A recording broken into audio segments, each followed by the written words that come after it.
Hey everyone, it's Louisa at Sunday.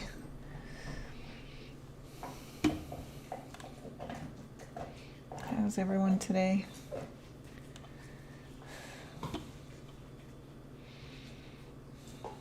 I'll wait a couple minutes to get everybody a few minutes to kind of get on the chart.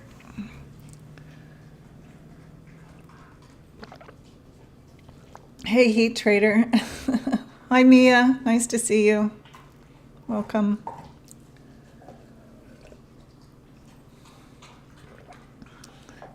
It's Sunday already.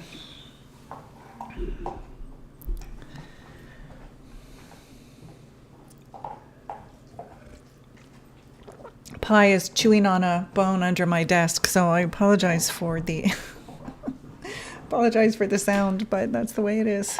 I just want to ask you guys, is my chart large enough for you guys to see in detail the chart? I tried to make it a little bit bigger than my normal live stream. I've just been experimenting. Hey Janine, how are you? Good to see you. Thanks for joining us today. Can you guys just let me know if the chart is large enough? I'm going to make the details even larger.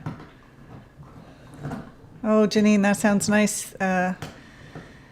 We've been, it's a little overcast still here today. It's still a little bit chilly. It's probably around 4 degrees maybe or so. Nothing great, but hasn't been terrible.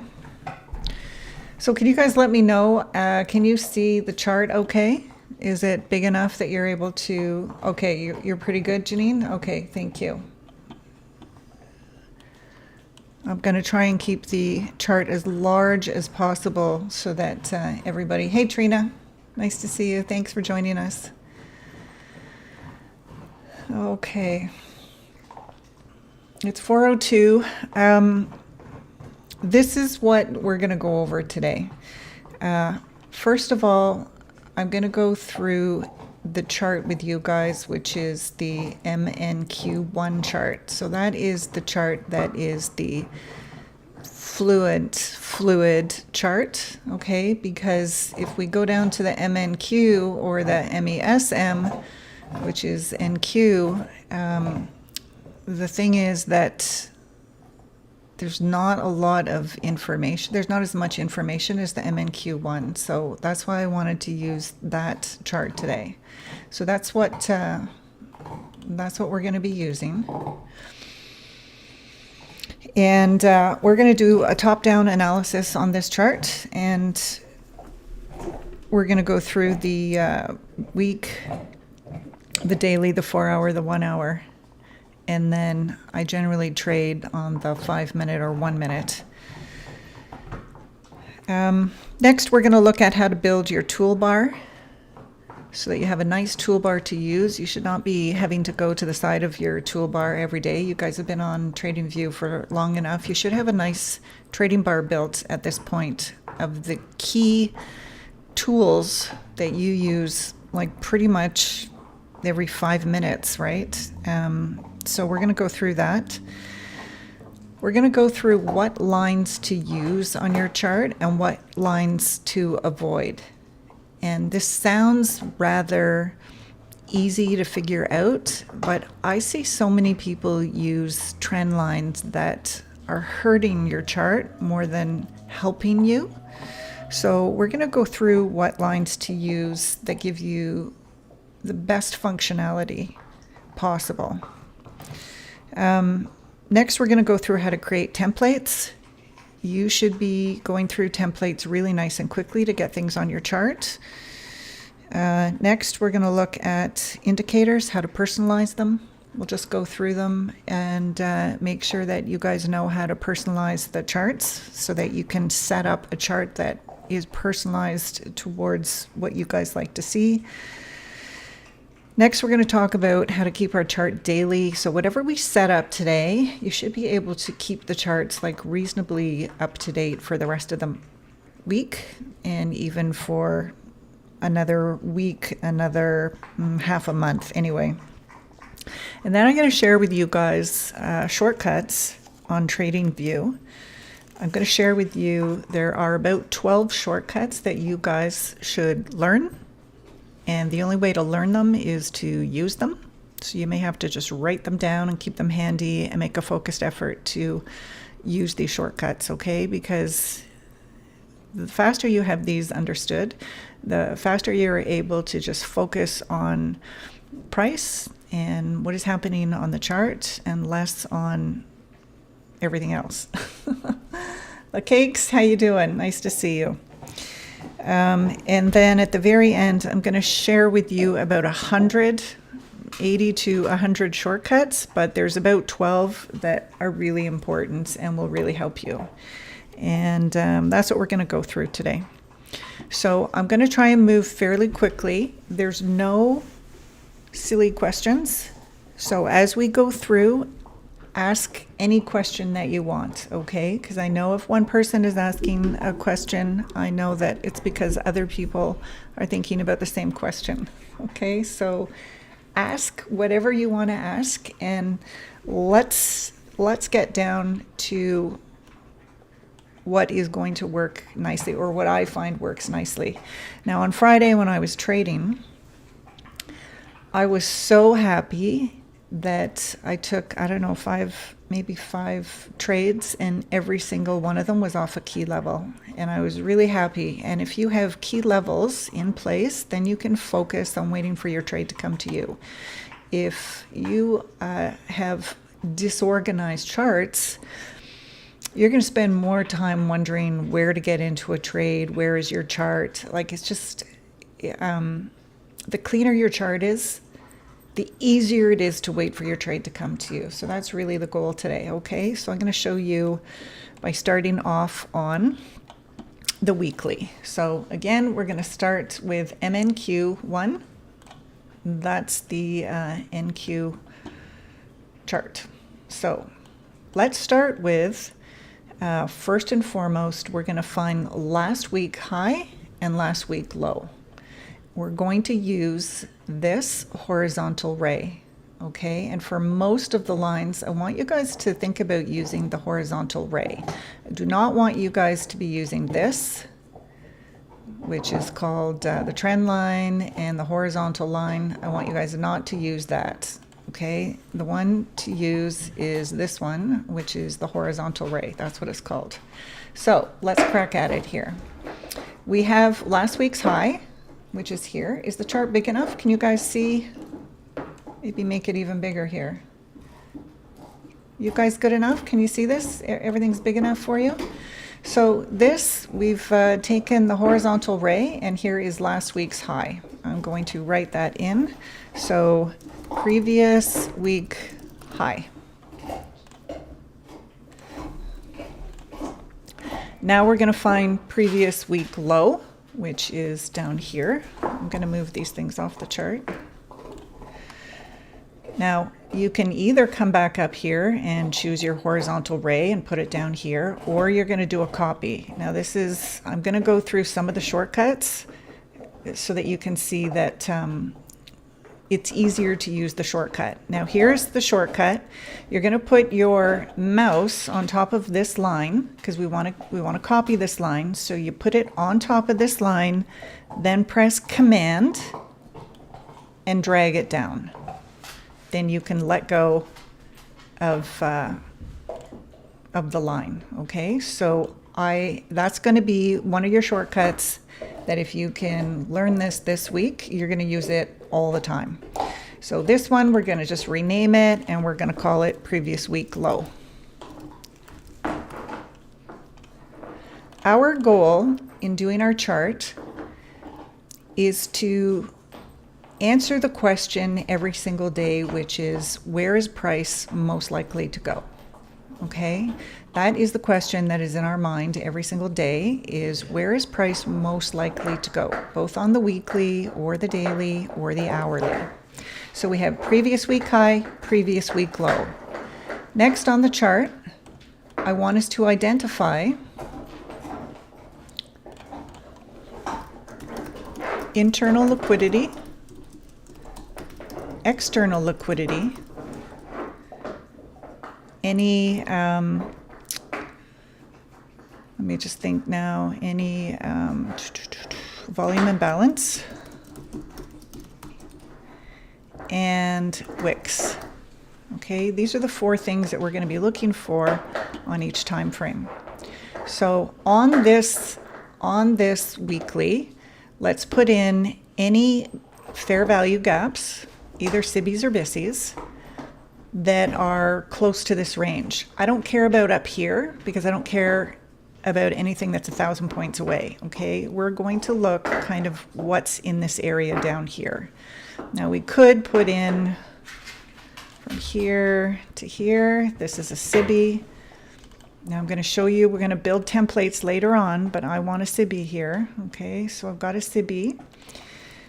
Next thing I want to share is that we always want to put on our SIBIs what time frame we're on. So just put a W for a week. Okay, just put a W for a week.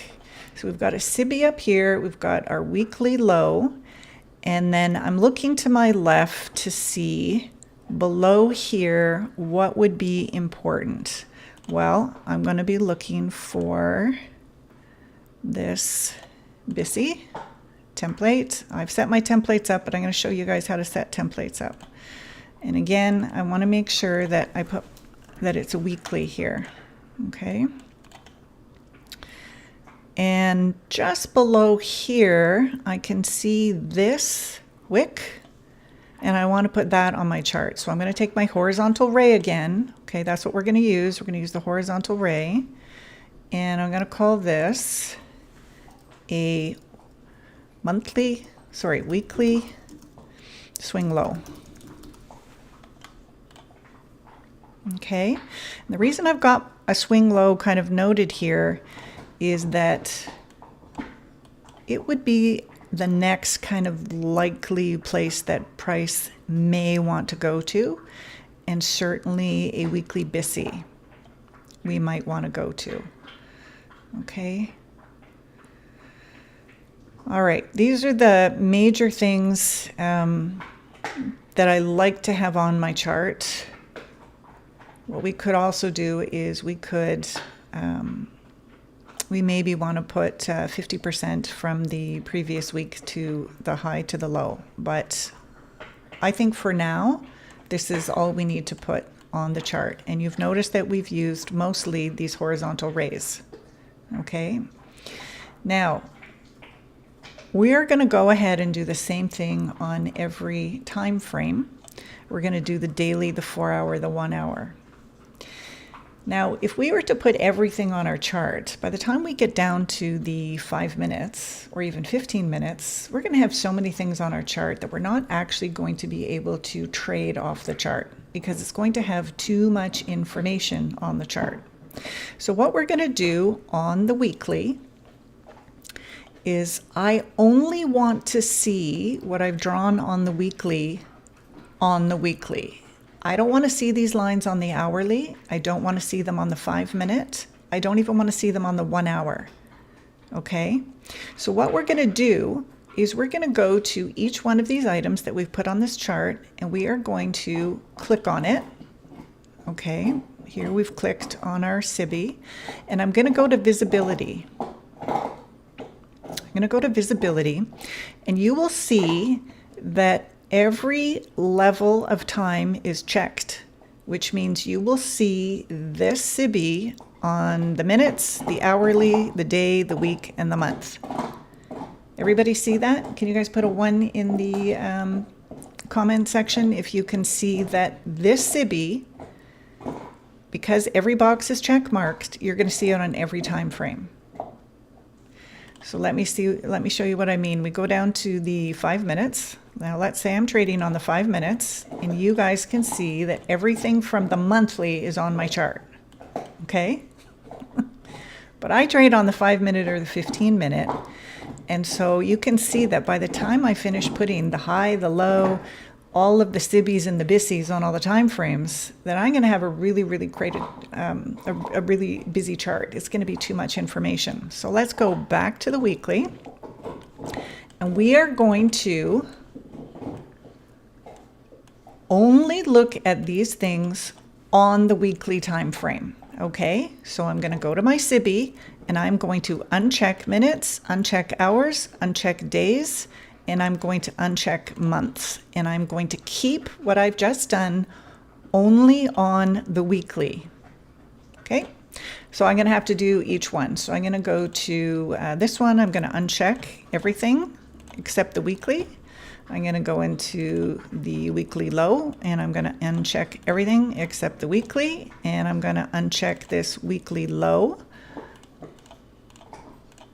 and I'm going to uncheck this weekly BISI. Okay, now if I go to the 5 minute, nothing. You got nothing here because I want nothing. Okay, so we're keeping our weekly, all the weekly information on the weekly chart, and it's no longer on any other level. So now we're going to go to the daily chart. So you can see we're on the daily chart, but you're not seeing any of the weekly information that we just put on the chart. Okay, now let's do the same thing on this chart. We're going to use the horizontal ray, and we're going to use the low, previous day low,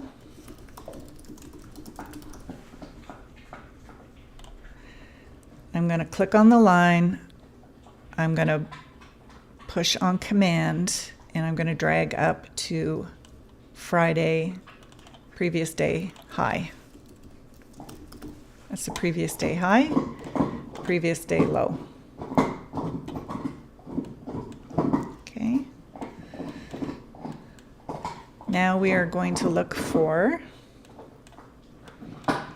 any SIBIs or BISIs that make sense, basically. Let me make this as big as possible. So on the daily, let's start with, I'm not interested in up here because price is way down here. Okay, current price is at 17,391. So I'm not interested in putting SIBIs and BISIs way up here. It really is not, well, it's not really current, right? So let's just focus on kind of what is closest to price at this point. So we have a SIBI here,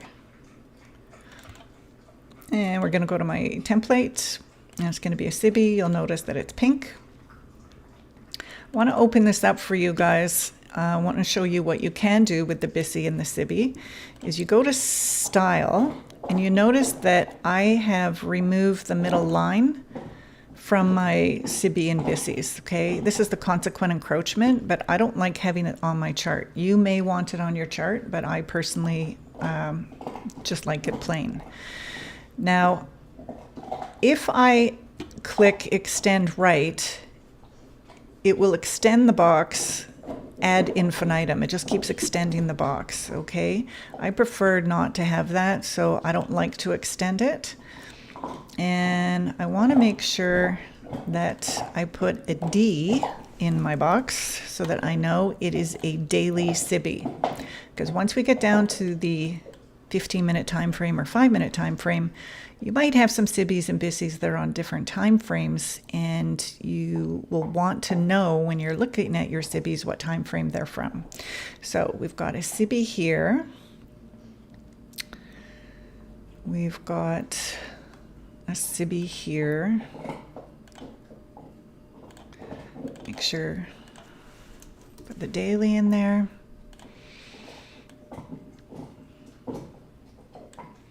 And then we're going to be looking to the left. We've got our previous day low. And I am going to start marking up with my horizontal ray any swing low area. So I'm going to put, this is a daily swing low, daily swing low. I'm just going to copy another daily swing low, and I'm going to add one more, which is down here. So I've got 3 of them.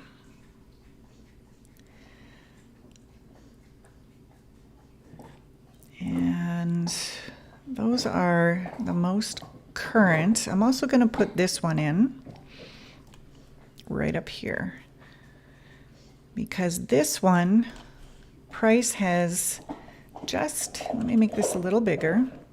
Price has tapped just underneath it, so it's just swept here. Okay, it may have swept liquidity here.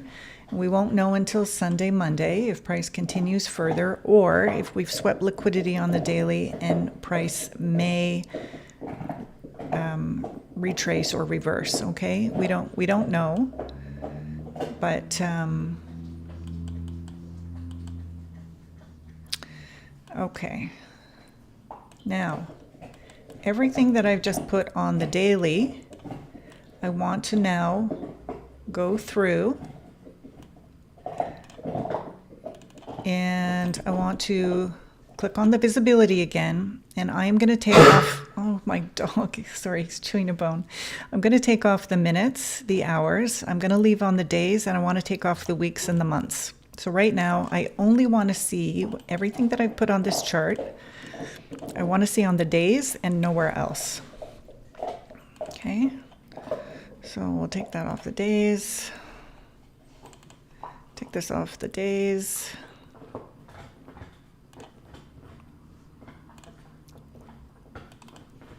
I want to see this on the days. This one here, previous day low, I want to keep on the minutes and hours and days. Okay, our previous day low, I want to see on the lower time frame. And then these swing lows here, I only want to see on the days. Only want to see on the days. Only want to see on the days. Okay, so now if I go back to the week, I'm only seeing what I've done on the chart on the week. If I go to the days, I'm seeing everything that I put on the chart. Now, if I go to the 4 hour, the only thing I'm seeing from our daily chart is the previous day low. I do want to see the previous day high. So here, I'm going to add the hourly to the previous day high. Okay. Okay. Now we're going to move down to the 4 hour time frame. And we're going to do the exact same thing. So on the 4 hour time frame, we are going to look for SIBIs and BISIs. And why are we looking for that? Because we are looking for internal liquidity, external liquidity, volume imbalance, and wicks. Okay. So let's look for any SIBIs first. Here's the first one. We're going to put that it is a 4 hour. Again, the reason we're going to put here that it's a 4 hour, it's because when we're on the smaller time frames, okay, we don't want to see 5 or 6 SIBIs on our chart and then we don't know what time frame they are. Now, when it comes to the way that I use my charts is I want to see the daily, the 4 hour, and the 1 hour. Those are the major time levels that I use. Okay, if you're a day trader, if you're a swing trader, or you're scalping, you want to use slightly lower time frames, 3 major time frames, but slightly lower time frames. Okay, but right now I'm just focused on anyone who's trading the daily range. Okay, so we got our 4 hour here.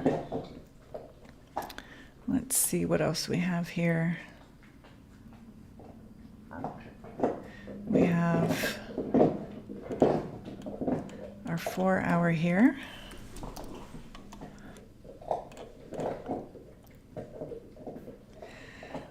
I don't need to go really above here because we are down at 17,396 and up here is like 19,800.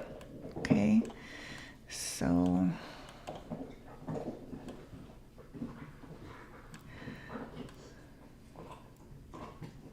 I want to go over to the 4 hour, and for now, just for now, I'm going to take off session breaks so that we can see a little better, but I'll show you how to put those in after. So we want to see the 4 hours. We have our previous day low, and let's put in any 4-hour lows. So I'm going to put this one in 4-hour, because you can see that price swept that 4-hour and has come back into the range. Okay, let me see if I can make this a bit bigger. So we won't know until tonight or Monday whether price is retracing back into the range, or if it swept liquidity here or not. But while we're down here, let's also put in this range here. So we have a swing low here. Let's make sure we mark it 4-hour. And while we're down here, just in case, let's hope it doesn't go all the way down here. We got 4 hours.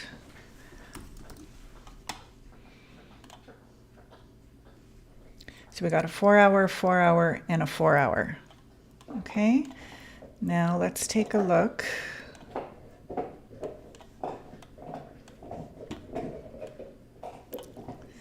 Once we get onto the smaller time frames, we're going to pay a little more attention to wicks.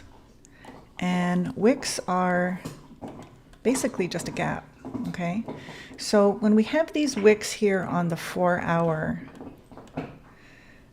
what we want to do is we want to take 50% of these wicks and we want to put them on our chart. Okay, so how are we going to do that? Well, there's a couple of ways we can do it. We could use a fib. We could drop our fib on this wick. Okay, make this a little bigger so you guys can see it.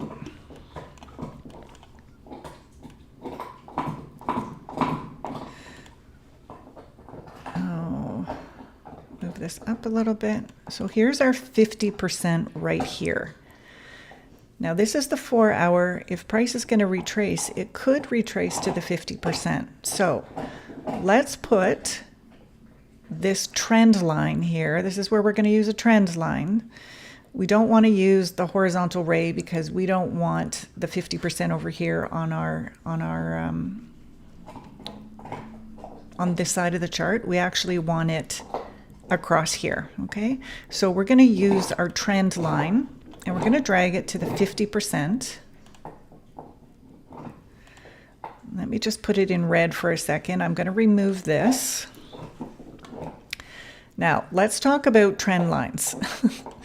How do we keep trend lines nice and straight on your chart? Because so many charts I see and trend lines are like, they're crooked, and it just looks like, well, it just looks really, really pretty bad. So let me show you how to make the trend line straight, okay? So while your hands are on the mouse, you're going to take your left hand and you're going to click Shift. So my hand is on the mouse. Now I'm going to click Shift. See how that straightened it? And now I'm going to let go of my mouse and let go of Shift. Now I have a nice straight line. Okay, so let's just do that again. We're going to take this trend line, and look, if you don't do this, your trend line can look like this. 1 second. Okay, you think your trend lines are straight. Now you go to the 5-minute and you actually see it actually looks like they're drunk lines. Okay, we do not want lines. When you go down to the small time frames, you do not want to open up your chart and see this, because it'll drive you crazy. Okay, so what we're going to do is we're going to take our line. We're going to have our mouse on our line. Okay, so I'm holding down my mouse and I'm clicking on Shift, your Shift key. Shift. Can you see that the line went straight right away? Now I'm going to take my finger off the mouse and off the Shift, and now I have a straight line. Watch how this one's really crooked. I'm going to put my mouse on it. I push down on my mouse. Now I push down on my Shift, and we got a nice straight line. So now if we go down to like the 2-minute, we've got nice straight lines. Okay, nice straight lines. Now if you want to make another line and you want it automatically straight is you're going to just duplicate this line. So you're going to click on the line, you're going to click on Command, and you're going to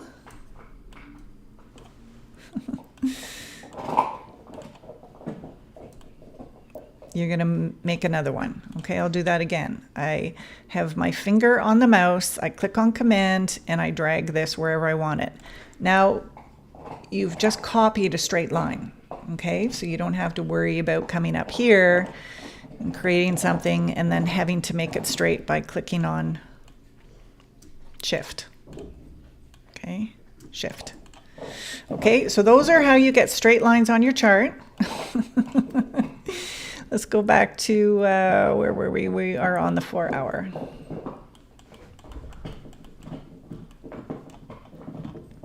So on the 4 hour, we want to have this 50% of this wick. Okay. We want this 50% of the wick. So I am going to make this a little bit smaller. I have to click on Shift, okay, because I'm adjusting it. I personally like my 50% wick to be, I like it to be a dotted line. So you can change this from a straight line to a dotted line, or you could even make a smaller dotted line, and you could make it as thick as you want, or you could make it as thin as you want. I like it kind of at the second one here, and you could make it gray if you want. I happen to be a monochromatic kind of person, so you'll see that my charts are pretty much gray. And then we want to go in the text, and we want to say what this is. So it's a 50% consequent encroachment of a 4 hour wick. And if we move our line, and I'm going to use Shift to make it straight so it doesn't come out all crookedy on us, okay? But that's my 4 hour consequent encroachment of the 4 hour wick, okay? Now, on this 4 hour, there are some things that I do not want to see on the 5 minute chart. Let's start down here. Do I want to see this 4 hour wick low down here? No, I do not. So we're going to open it up. We go to visibility, and I'm going to take it off. I'm going to take it off days, and I'm going to take it off.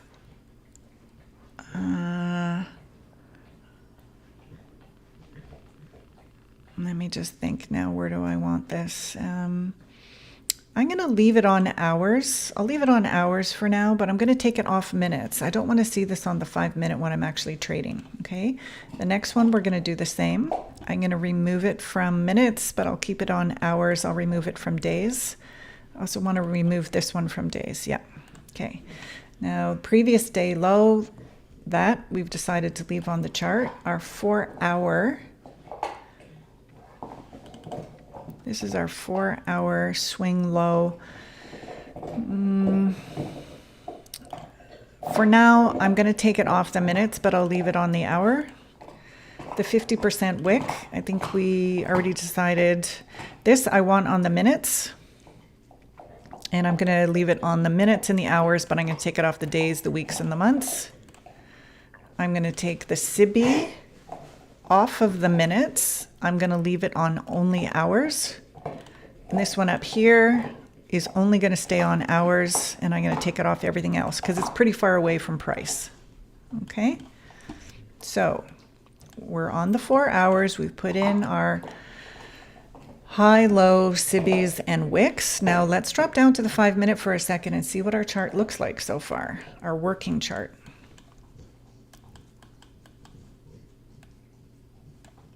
Okay, so far, pretty good, right? We've got previous day low.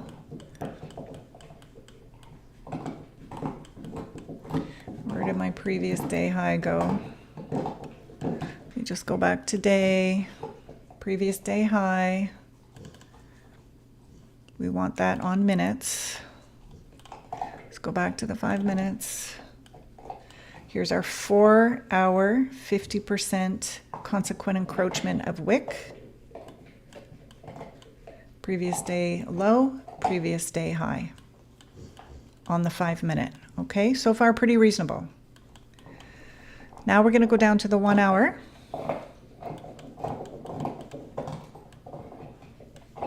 And on the 1 hour, we're going to do the exact same thing. We are going to look for any liquidity on the 1 hour or any wick. I'm going to take this 4 hour off. I'm still on the 1 hour, so I think let's keep that on the 1 hour. Okay, so we're on the 1 hour time frame now, and we're going to look for sibbies and bissies.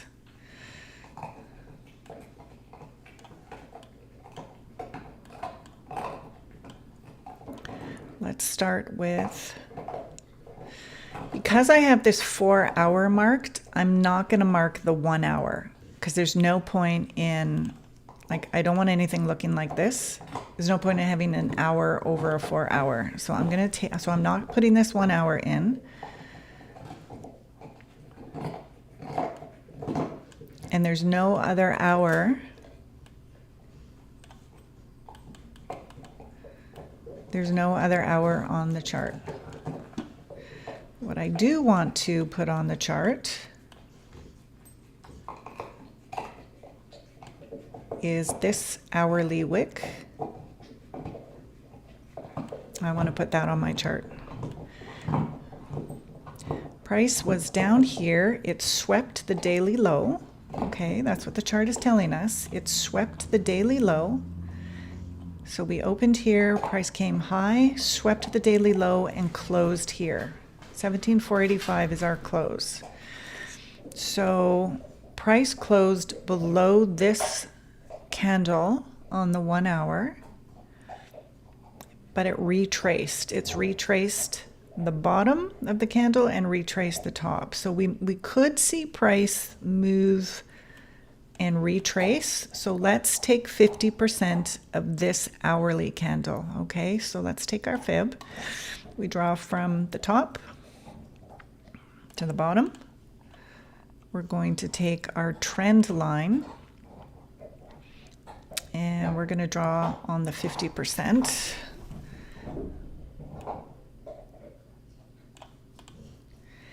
And the 50% is almost the same as the 4 hour wick. Okay, you can see it's almost the same as our 4 hour wick. So what I'm going to do is I'm not going to put another wick on the chart.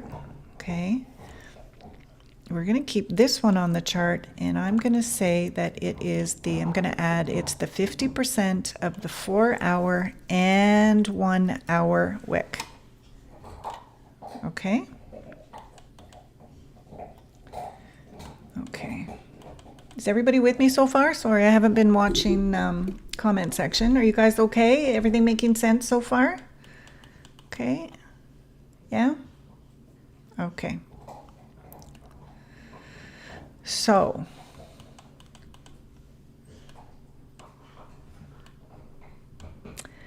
I think what I want to do is I'm going to take off these 4 hour, I don't want to see them. It's a little bit too much. So I'm going to put it on the days and take it off the hour.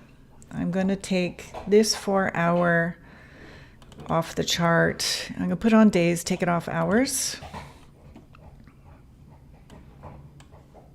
Because price has come back into the range. Okay.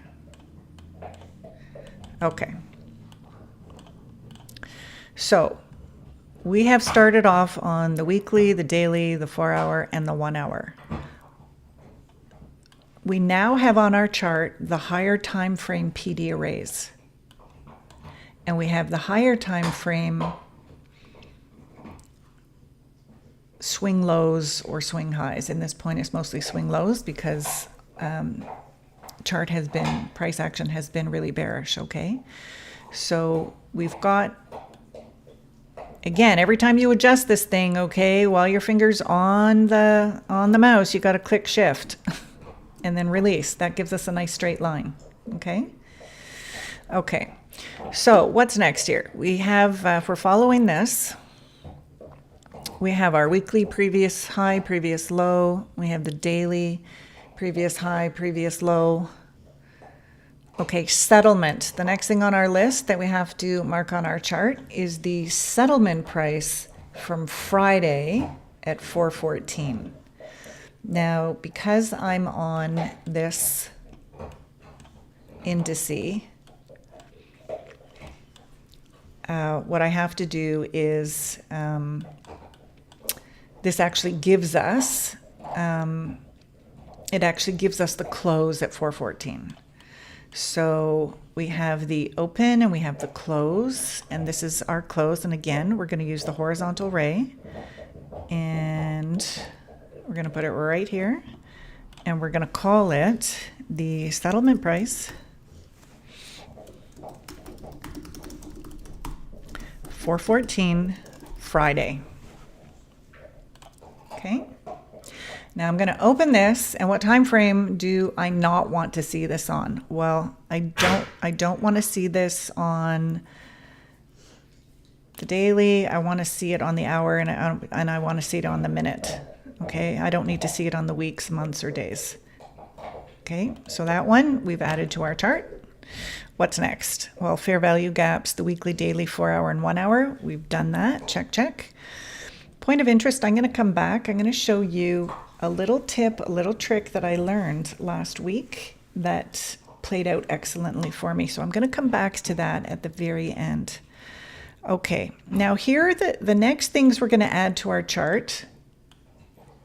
Actually, let me stop myself here. Any questions so far? We've found the highs, the lows on the weekly, daily, 4 hour and 1 hour. We have our SIBIs and BISIs, and we have any major wick, we've marked the 50%. Those are like our key things, okay? So we can do this before the market opens. Now the next thing, so any questions on this? Any questions so far on what our chart is looking like? Okay. Now, below this line are things that we will put on our chart as the market opens at 6 p.m. today, okay? So we know that the market's going to open at 6 p.m. today, and I'm going to kind of fake put in these lines so that we kind of go through the motion. At the end of this little seminar together, I am going to copy this link, drop it into the chat, and then you guys can open it in your Tradingview, and you will have, this will open in your Tradingview. Okay, so just wanted to let you guys know that. Or I can drop it into WhatsApp. So we're all going to start with the same chart on this ticker, okay? So tonight, once price opens, we want to put on our chart the opening price on Sunday. Okay, so at 6 p.m., so I am just going to drop this here, anywhere, doesn't matter. And we're going to call it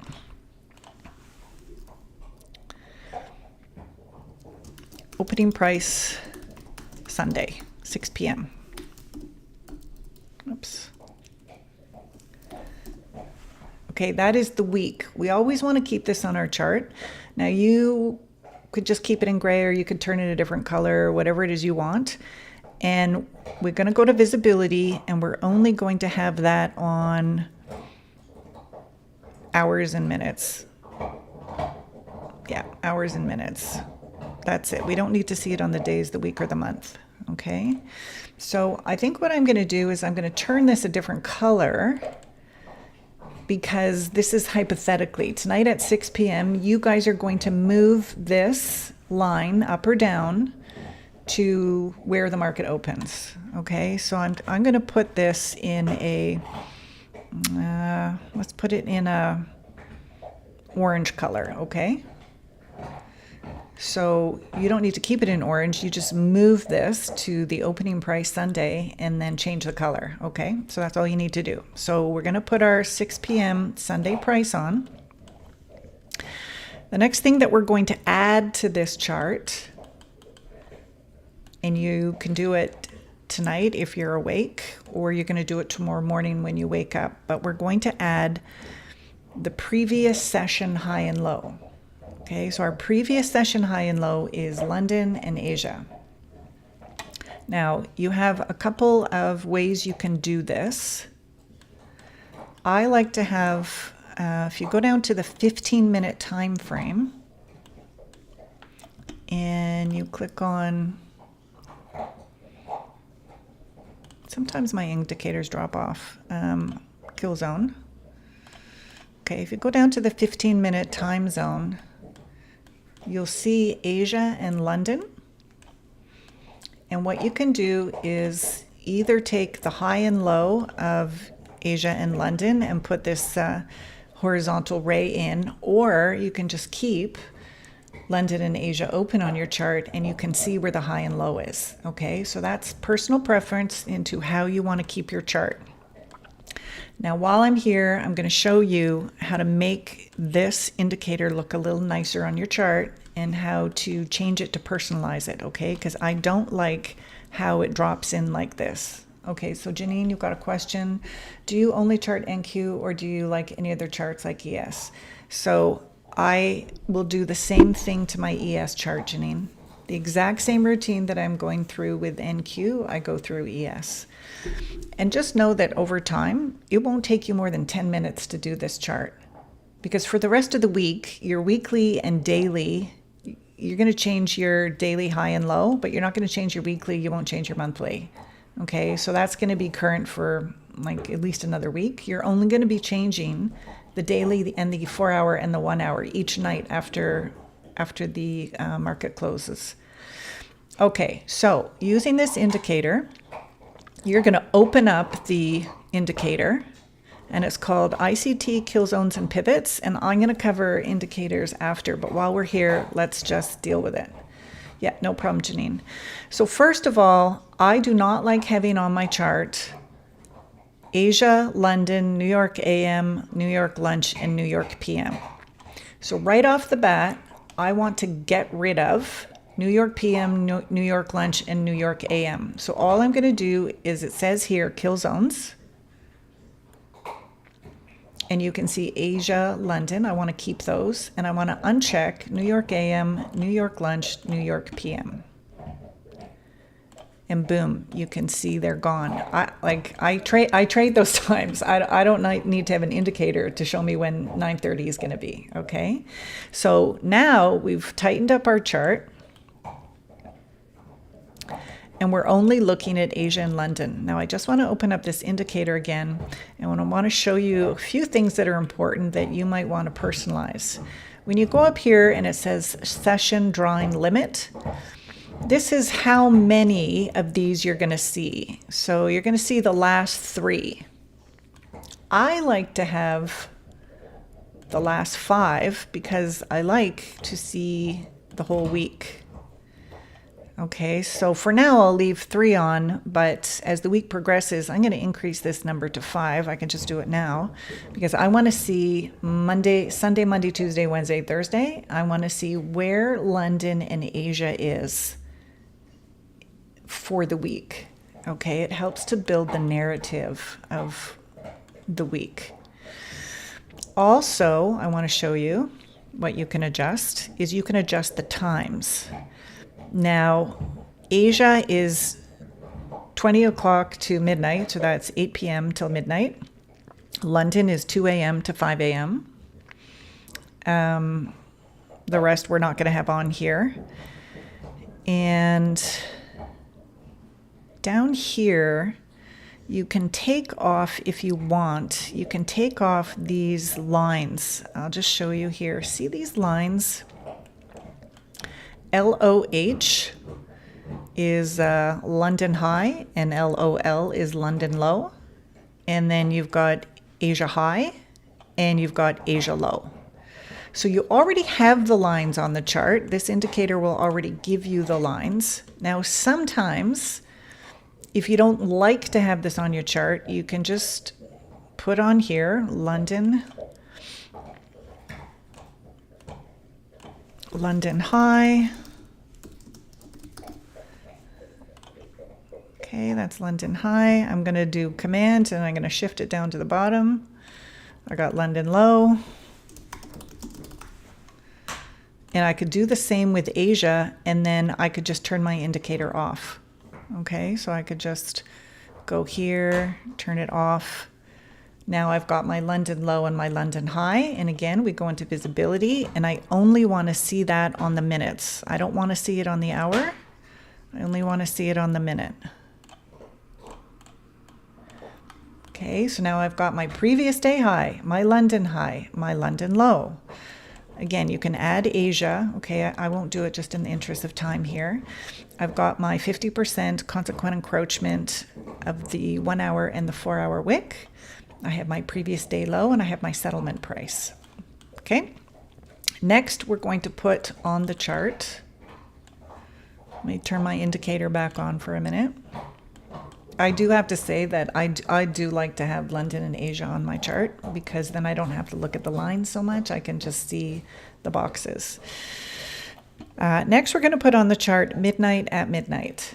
Okay, so obviously when the chart opens, price market opens at 6 p.m., we have to wait till midnight, right? But I'm going to throw this. Oh, and here, I'm going to change this to yellow because you guys are going to just move this up or down after midnight. Okay, so I'm going to change this to orange, and I'm going to change London to orange. So all you have to do is move these lines tonight. Okay, when Asia and London open tomorrow morning, when you wake up in the morning, you just move these lines because London Asia will be down here somewhere. Okay, now we're going to do next is we're going to use our vertical line, and this is going to come at midnight. So here we have midnight. Visibility, we only want to see midnight on the midnight and hour. That's the only place we want to see it. And then we're going to use, this is the only time I use the horizontal line, okay? Somewhere on here is going to be the first candle that opens midnight. And this will be, I always have a turquoise line, so I will have midnight at midnight, okay? And so here it says midnight, and here will be our vertical midnight and our horizontal midnight. Because when Asia and London open, and we see what transpires during the market, we're going to see if price is active below midnight or over midnight. And this comes back to power of three, okay? We want to buy below midnight or sell above midnight. So this is how we put in here our midnight. Okay, so let's see what else we need on here. Okay, here's another important one. Again, you'll do this in the morning unless you wake up super early, but we're going to put in pre-market high and low. So pre-market high and low is between 4 a.m. and 9:30 a.m. So I'm just going to put my lines in right now. So there's 9:30, and I'm going to turn it gray just because that's my preference. But here's where you can really make the chart yours and make it attractive, okay? And on here, I'm going to put the text 930. I know that's 9:30. And then here, I'm going to put 4 a.m. 4 a.m. So in the morning, when we wake up, we're going to take the high and the low of between 4 a.m. and 9:30. That is our pre-market high. So I think what I'm going to do is I'm going to use this trend line, and I'm going to mark it between 4 a.m. and 9:30. And I'm just going to call it pre-market high, and I'm going to put 4:30. I'm going to do it in a straight line, not a dotted line. So we got a 430 high, and then I want to make a copy of this. So I'm going to put my mouse on top of this. I'm going to click Command with my other hand, and I'm going to bring it down here, and I'm going to call it pre-market low.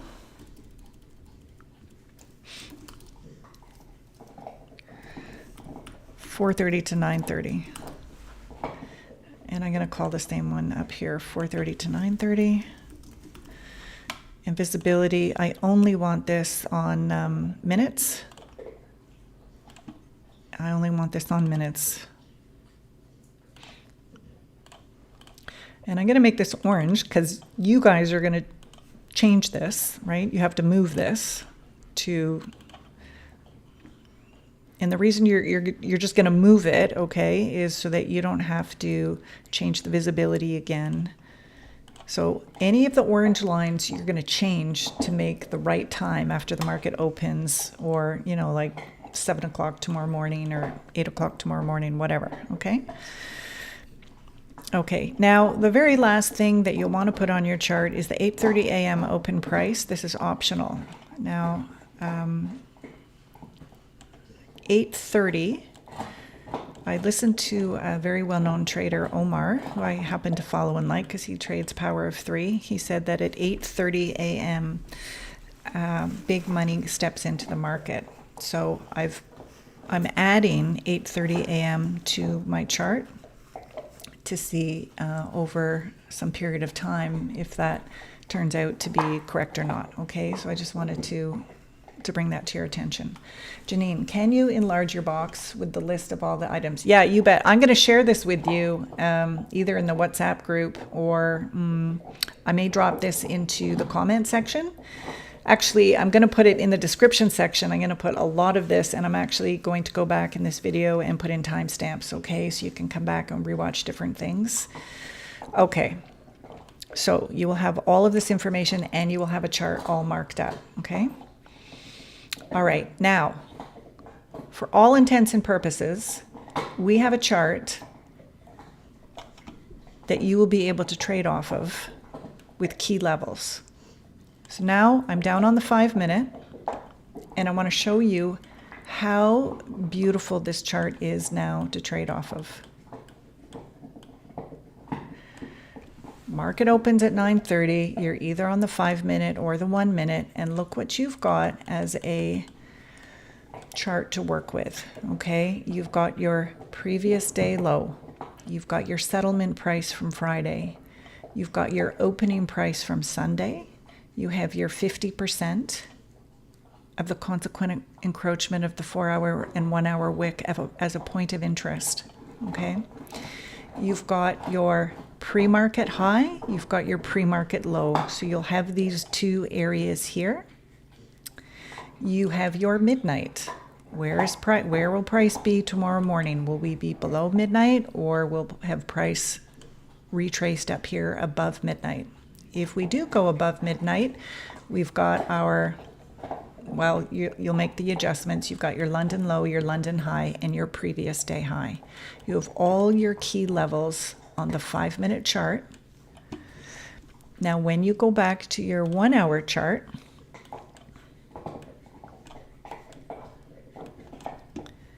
you've got your hourly sibbies and bissies, okay? You've still got your 50% encroachment because we've kept that on the hourly. We've got our previous day, our settlement. Okay, we've got all those important time frames on your chart. Now let's go back to the daily. Well, here's what we want to watch on the daily. These are important levels, but they're not important to watch on the 5-minute because price is down here. But this is a flagship for us to be checking back during the week to see every night, what does the daily look like? You know, what will the daily candle tomorrow evening look like? So we've got a game plan. We've got the sibbies, the bissies, and the major levels, but we don't need to have all this crowded stuff on our 5-minute. Okay, if you have all this stuff on your 5-minute chart, you will open up the 5-minute and you will see sibbies and bissies and that aren't relevant to you're actually taking a trade. Okay? So the idea is that we want to have our major levels. So we start from the top and we work our way down. But using that visibility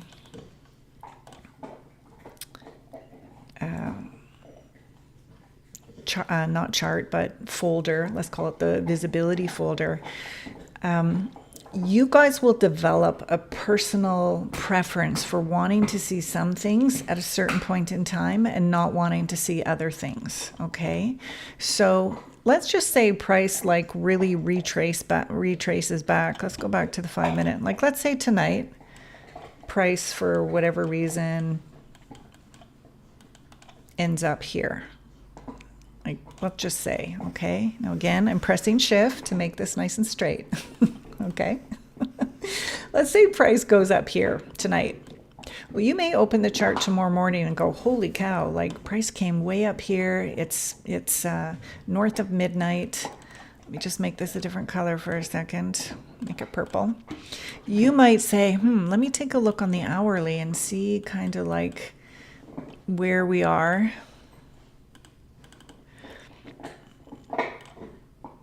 Hourly, yeah, that's about it. So you want to come up to the hourly, and this is where price would be, right? So now you're up to the hourly and you're on the hourly chart and you're like, okay, so now that I'm in the 4-hour SIBI, I want to see that because now price is up there. So I'm going to make this visible in the minutes.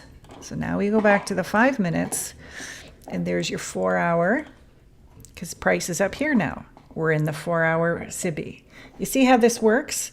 So you're going to be checking back on the higher time frames as price either retraces or moves below. And you'll turn things on and off as you need them or don't need them. Okay?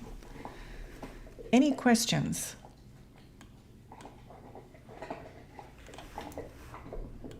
I'm just going to turn off this 4-hour SIBI, and I'm going to turn this off of midnights for now because price is way down here. Any questions on how to create your charts?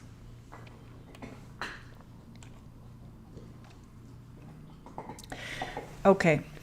Every night that the market closes, you're going to want to update your minute, your hourly, and just check in on your daily to see if there's anything on your daily chart that you might want to turn on or turn off. Okay, those are the 3 time frames that every night as the market closes, I'm going to make some adjustments to those time frames, to see if there's anything that needs to be updated.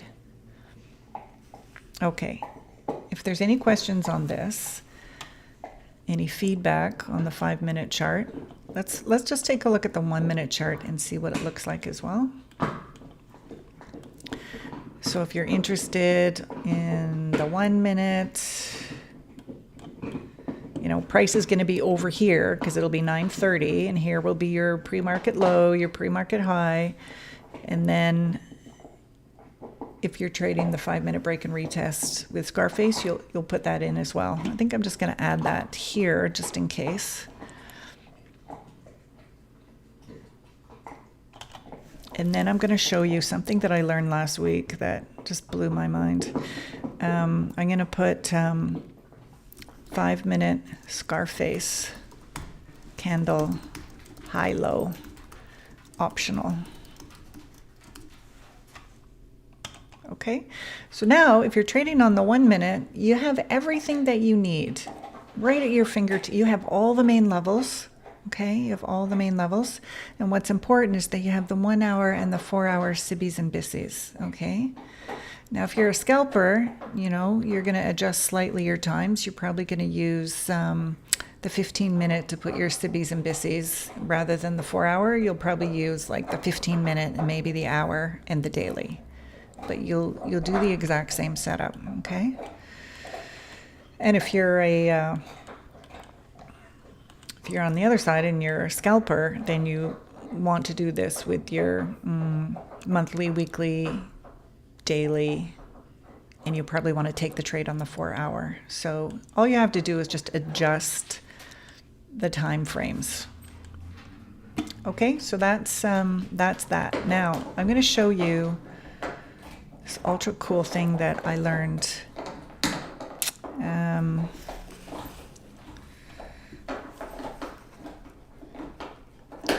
I go to the 4 hour.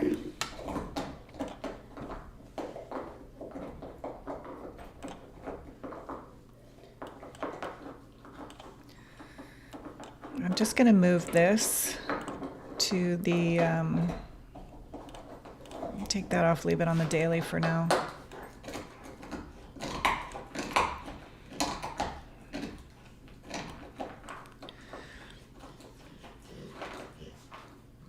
I'm going to drop down to the 1 hour, but I've been doing this on the 4 hour and the 1 hour.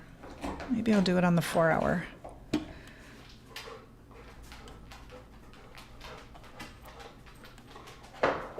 Okay.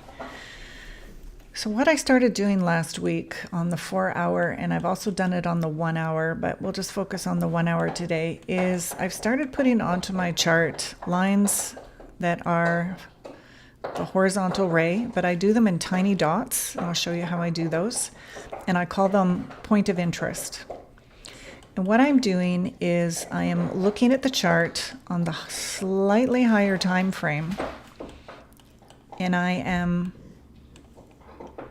identifying areas where price retraced to certain levels numerous times. So think of it as a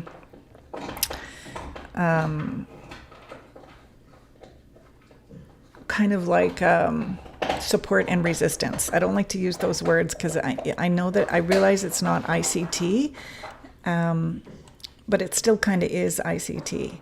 And so, for instance, like if I think of Janine, maybe she has like a couple of key highs and lows that are Mancini's that she may want to drop on her chart, okay?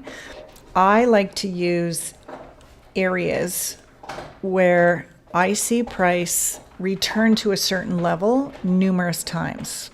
So let me show you what I mean.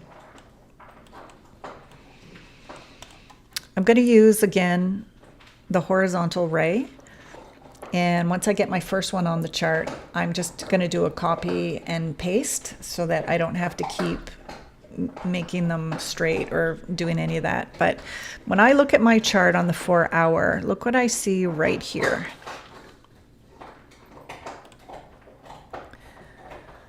Now I'm going to make this my point of interest. I make these little tiny dotted lines. And I'm going to call it just point of interest. Okay, this is, if I make this a little bigger here, I see at the level of 19,354. Look how many times price went here. It came down, it retested, then it went higher, it came down, retested, went higher, and this time, instead of acting as a support, it dropped below this area. Okay, so this to me is where I would trade the break and retest. Okay, it's Scarface's break and retest. So this is, I use my eyes and I'm basically just looking for support and resistance areas where price spent time. I don't call it anything fancy. I call them all the same thing. I call it point of interest with this little tiny dotted line here. So I'm going to go through my chart and I'm just going to highlight anything that I see that price has. Here's another one. Okay, so I just put my mouse over this, I hit command and I just swing it up right here. Oh, did I lose that one? Hang on a second. No, I made two. Okay. So right here. So right here, we can see that when price came up, it touched here, climbed up, retested, climbed up, retested, climbed up, retested, climbed up, retested, broke down. So this area of 2905 is just like a point of interest for me. So I go through my chart on the 4-hour and the 1-hour, and I had these lines on my chart on Friday last week. I learned about doing this from, he trades options, and he makes like $150,000 last week or something ridiculous. I only follow him to look at the way he charts. I can't think of his name at the moment, but if I do, I'll drop it into the information. So on Friday, I think I had like 4 or 5 of these levels on my chart, and price went there like boom, boom, boom. I couldn't believe it. So just trying to see like if I can identify other areas where. Now I do this on the 4-hour and the 1-hour, okay? And the more you do it, the more your eyes become accustomed to areas. Like here's another one. Okay, again, it's just called POI, point of interest. And I recognize it because of these tiny little dots, okay? So look here. So price came down, used this as support, came back down, retested, came up, came back down, retested, came back down, retested, and then finally went up. This is the other way that I use Scarface's 5-minute or break and retest, okay? This is the break and retest. So price comes down, comes above, retest. We're looking for a strong bullish candle, and then you take the trade, okay? So look how many times you could have taken the trade off this thing, right? And then finally it just made all the way up.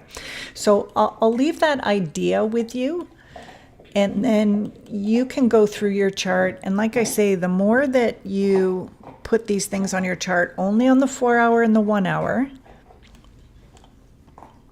only do that on the 4-hour and the 1-hour, and I'm going to write that down. I'm going to add that. So this is point of interest. Yeah, I've already done it on the 4-hour and 1-hour. Okay, so again, I'll put this in the description of this video. And then when you go down to the 5 minutes, let's say you're trading the 5 minutes.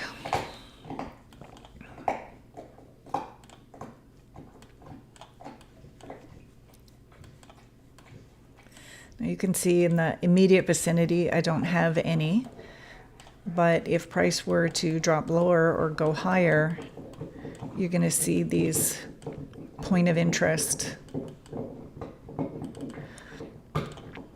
And I'm going to keep them on the hours and the minutes. Okay, I'm not going to go into the days, weeks, or months. Okay?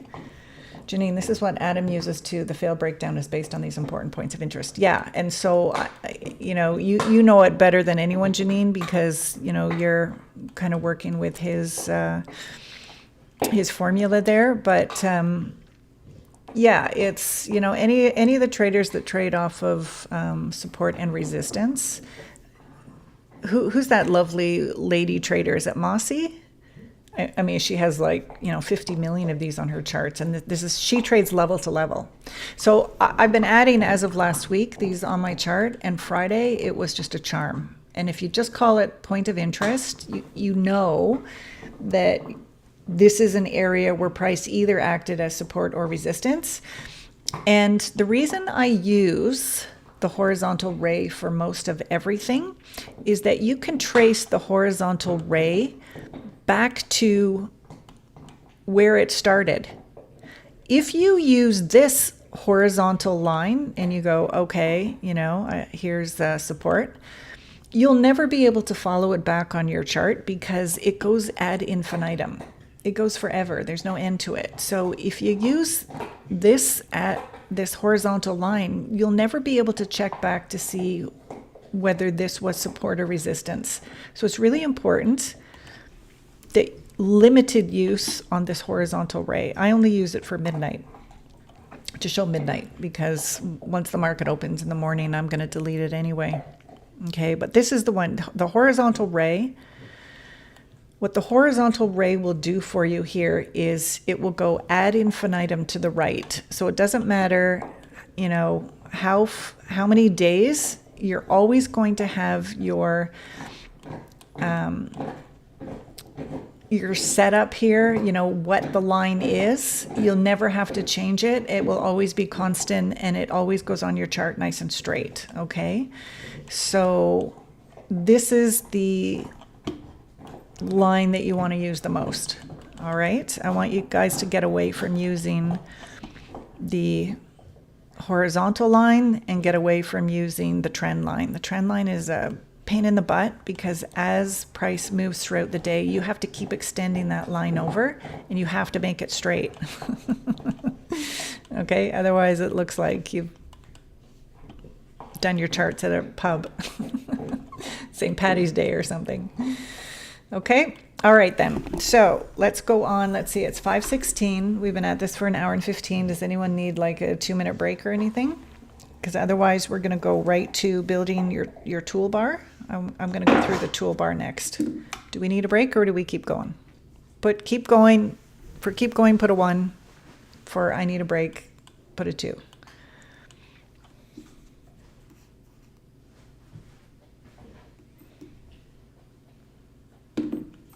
Okay, I'm just going to carry on through, guys. All right, then. It is super important that you build yourself a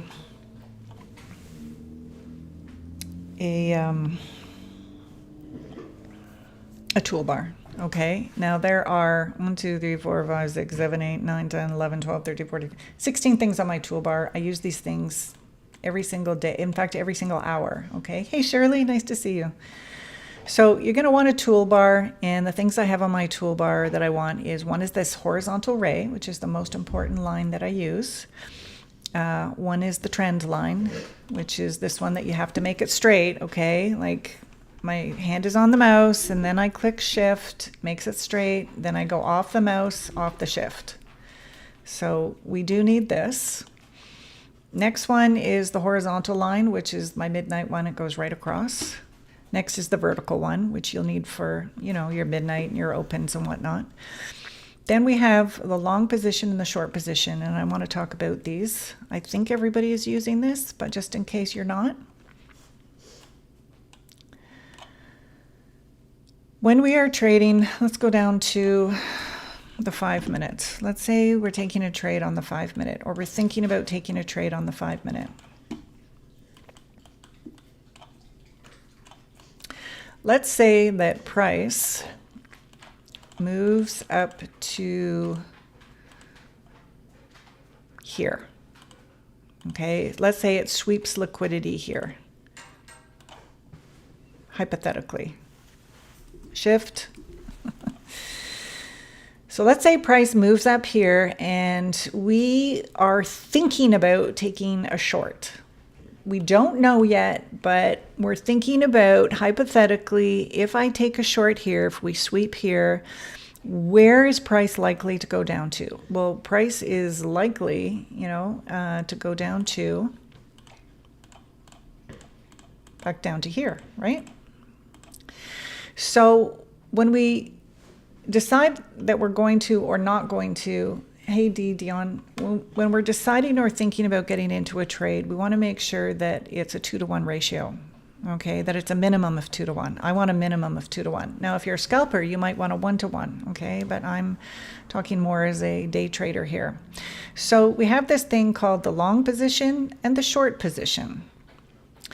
I'm going to take my short position because I'm going to go short. So I click on this, and I'm going to click to where I enter the trade. And I'm going to bring this down to the terminus where I think price would probably go. And my stop loss, which is the pink area, is going to be above where price sweeps here. Now, I'm not in the trade yet. I am simply assessing whether the trade is a 2-to-1 and where I would get into the trade and what my setup looks like. So once we have this set up here, you can see that I have my stop, which is the pink area, and then I have my terminus down here, which is, it would be 4.10%. And my risk to reward would be almost 9 to 0. Now, that doesn't mean you have to stay in the trade. Let's say if you get into the trade, you may want to take your first, you may want to pyramid out of the trade by taking, let's say at 50%, you may want to portion out of the trade here. Okay, so you may want to take your first profit on one contract or two contracts. Like let's say you enter with 5 micros. Okay, so maybe here you take 2 off, here you take another off, and then you see if price can run down to your terminus. Now that would be like a 9 risk to reward ratio, which would be like an amazing trade, but you don't have to, right? ICT tells us, let's look what RR2 is right here. It's a 2.2. If you enter the trade here, here's your 2 RR, okay, 2 risk to reward. You can, like if you're a scalper, whatever, you could just get out here, or you could keep 1 or 2 contracts and see if they'll run down to terminus. But this is a tool that will help you plan and determine whether the trade you're considering entering into would give you the type of return that you would want. And I like to keep this on my chart. I would enter the trade, like let's see, maybe I need a slightly larger stop. Well, where would if I need a slightly larger stop, where would my 2RR be, risk to reward? Well, it is right here. So for me to get into this trade, price has to come to at least here, okay? So this is how you get into a short, and by the same token, we can use the long. And let's say we're taking a long position going up here. So we take our long, we enter here. Our stop loss would be here. And we want to see where is, a 2RR, and it would be right there. So this helps you to make a decision, okay? So you should be using this tool to consider or analyze where you would want to be, either to pyramid out of a trade, where you want to keep the runner, where's your 2%. As a scalper, you definitely would want at least a 1%, right? So if you're a scalper and your 1-to-1 would be right here, okay? So you get into the trade here, here's your stop, and here's your exit, okay? So that you want on your toolbar because you will use it, or you should be using it, or you could benefit from using it in planning for your trade. Next, we have the rectangle. Obviously, we need that for sibbies and bissies. This is your fib. Here is your polyline. I like to use the polyline. If I have trouble figuring out which way the market is going, and I need to kind of draw it out, then I like to use the polyline. So for instance, someone comes to me and says, hey, I can't tell if we're in a downtrend or an uptrend. Well, you can take your polyline and you can go, well, I got a high, I got a low, lower high, lower low, lower high, lower low, lower high, higher low, higher high, higher low, higher high, higher low, higher high. So if you're having, if you need a little bit extra help determining whether price is changing direction or reversing, this little tool can help walk you through what direction the price is going in, okay? And oftentimes, I use that when I have trouble figuring out which way price is going. And then I often find myself realizing that we're in consolidation. Okay, usually when you can't figure out if prices is higher high and then higher low and then lower high, lower low, like it's going back and forth, well, you're in consolidation. Okay, so sometimes this will help you to map it out and you can go, okay, like prices all over the place, so we're in consolidation. This, well, I just like to, usually I use this to try and identify manipulation or accumulation, manipulation, and then distribution, or to draw anything to your attention. This, if you're using any type of raise to mark your charts, okay? So I know some of you use raise, so don't use the lines, okay? Don't use these things, this thing, okay? You're going to use the ray, and the ray snaps into place really nicely, so it's very nice to use. So that's our ray. Here's our GAN box. I use this every day. This is such a great tool to have. If I want to find equilibrium really quickly and I don't want to use my fib, I just want to see what is the 50% mark from this high to this low. I grab my GAN box and I put it on my high to my low, and here's my equilibrium. Okay, so it's really quick just to throw this on your chart and find where the 50% is.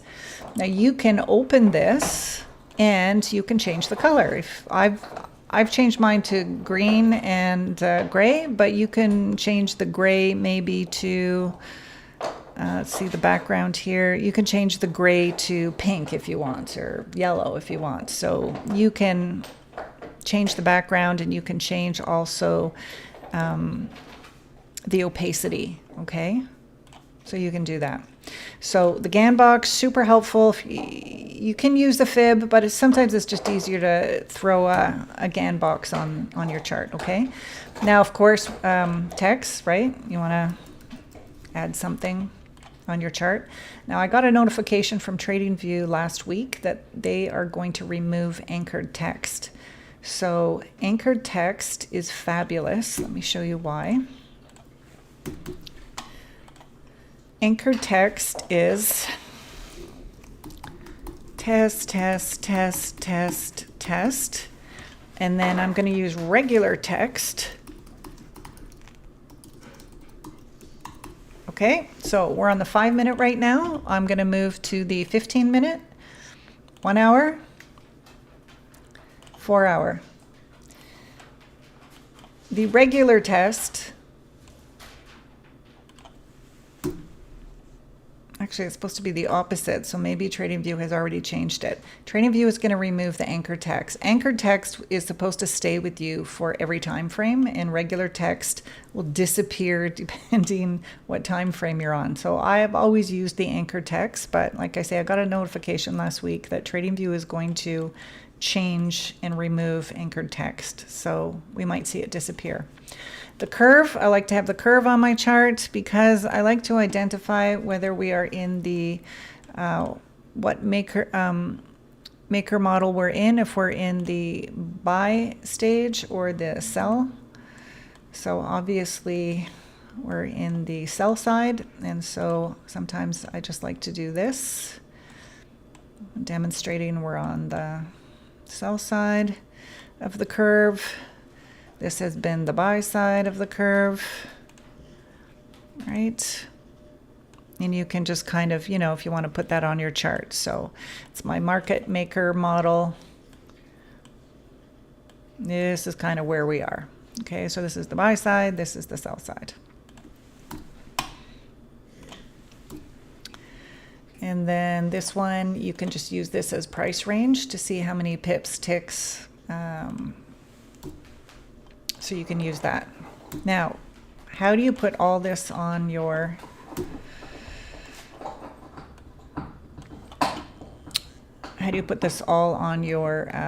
bar here? And also you can move the bar around, okay? So to put this little bar together, you go over here, you find everything that you want. So let's say I click on trend lines. You just click on this star to the right and it will automatically go onto your trend bar. Okay, so choose all the trend lines that you want on your bar. So take a look at this ray here. I'm going to favorite it and it's gone. I'm actually, while I'm here, I'll take this off after, but so anything that you want to add to your trend bar, it'll start creating your trend bar. So figure out what you want. Okay, you can just click on your favorite here and it'll start adding it to your bar. Here's your Gann chart. Here's your Gann box down here. So if I remove from favorite, it's gone, and I want to put it back on, and I use that little star. Okay, now it's back on my chart. Let's see here.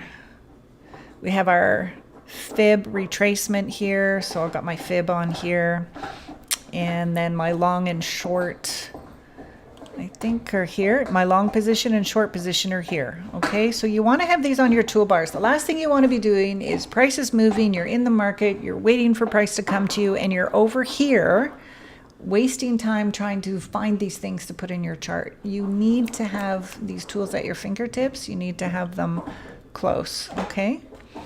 Once you have your toolbar set with all the things that you like, if you take your mouse and you click on, let's say you want things that you use all the time on the left-hand side of your toolbar, you can click and hold and drag. Okay, so if I want all my trend lines together, I'm going to move them over here. Let's say I want my fib next to my Gann box. Actually, I want to take this Gann box off. Hang on a second. I'm going to take that one off, and this is the one that I want, my rectangle. Oh, no, I'm going to put it back on. My Gann box. There we go. So you can hold down on your mouse and then just drag and drop and put them in any order that you want. Okay, so again, you're personalizing, put whatever. I like to have my long and then short. It's just something that I'm used to. So create something that makes you happy and that allows you to use these tools faster, cleaner, more efficiently. Okay. All right then. Any questions on how to create your toolbar, how to create something that will save you time? Any questions on the toolbar? Okay, next, we've already talked about what trend lines to use and why. Okay, so this is the one, horizontal ray. That's the one that you want to use most of the time. Okay, so we've done that. All right, now we're going to talk about creating templates. Can you guys drop into the chat for me, please, if you do not have template set up? Put a 1 in the chart. If you do not have template set up, drop a 1 in the chart. If you have template set up, drop a 2 in the chart.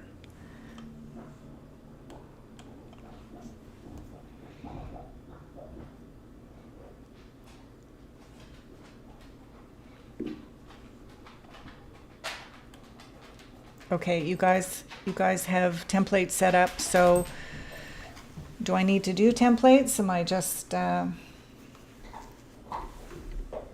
is there anyone who does not use templates and who does not know how to use templates? I think maybe I'll do 1 or 2 examples.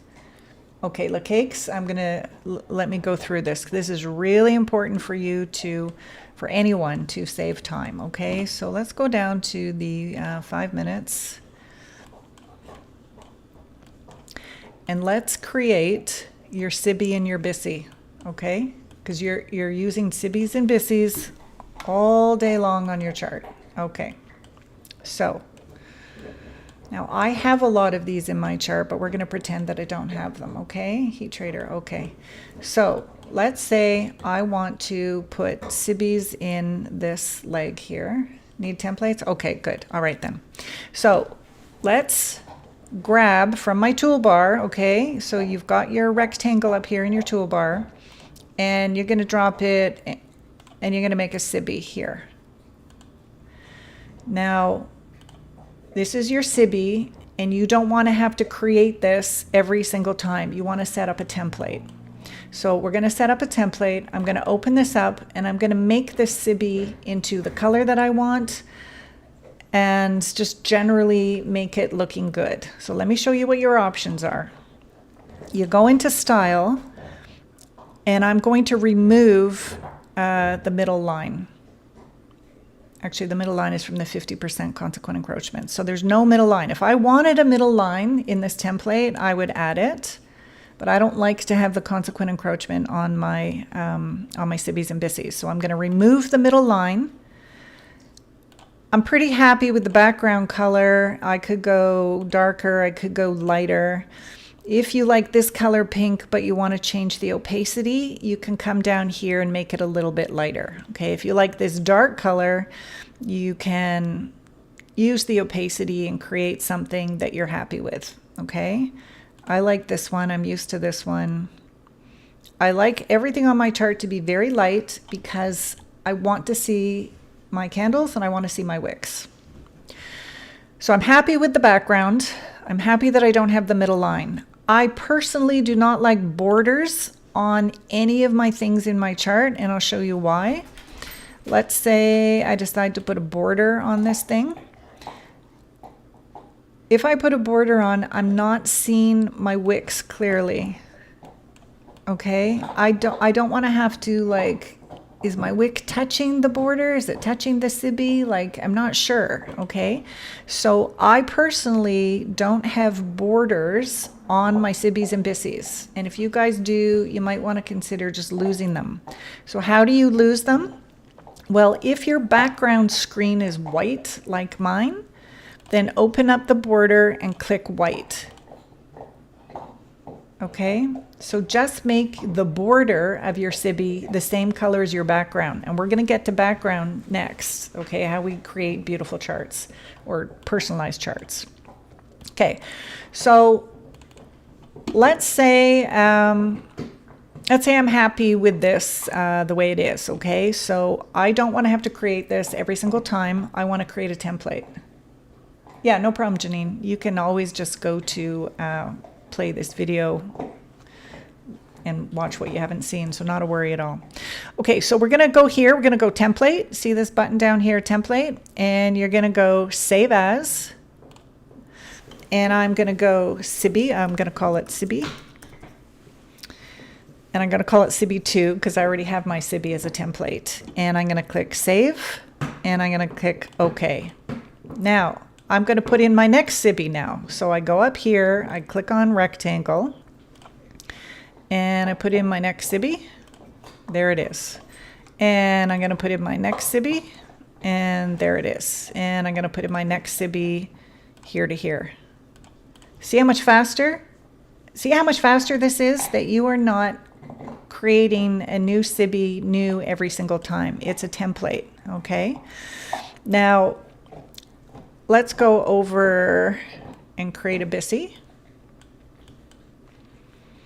So we're going to go here and we're going to create a bissy. Let's just say, I don't know. Let's do it maybe from here to here. Now, because the last one that I used is a sibby, the next one that I use is going to be a sibby. So we're going to make this into a bissy. So we're going to double click. I'm going to make this into a green, maybe a little bit lighter. I want to make sure that there's no middle line. Okay, so I take that out and I want to make sure there's no border. I could extend right, but I personally like to have my bissies and my sibbies fairly close together. Okay, I rarely extend them right, but you could if you wanted to. Okay, we're going to click on template. We're going to go save as. We're going to call this bissy, and I'm going to call it bissy 2 since I already have my bissy saved. Okay, so now we have saved as templates a bissy and a sibby. So let's make a couple more here, and let's just say we want a bissy. Let's say we want a sibby. Now this automatically made a bissy because our last one was a bissy. So I want a sibby here. So I open it up, I click on template, and I look for sibby 2, and there it is. Click OK, I got my sibby. Okay, because it's a template and it's saved. Let's do a sibby now. So I want to add a sibby. Okay, my last one was a Bissy. So when I go up here and I add, it's going to be a Bissy. It's going to be a Sibby, I mean. So I click here, I click on template. It's already made for me. It's a Bissy 2. Click OK, you're done.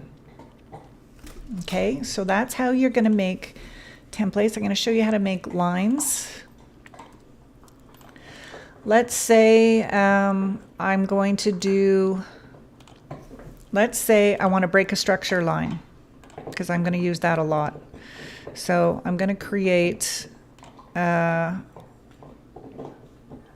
break of structure line. Sorry, I'm going to have to use this one. So first of all, I want a straight line.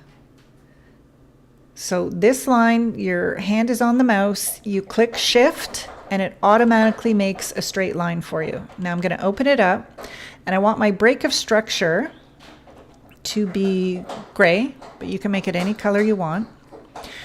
I want it to be fairly thin, but not too thin.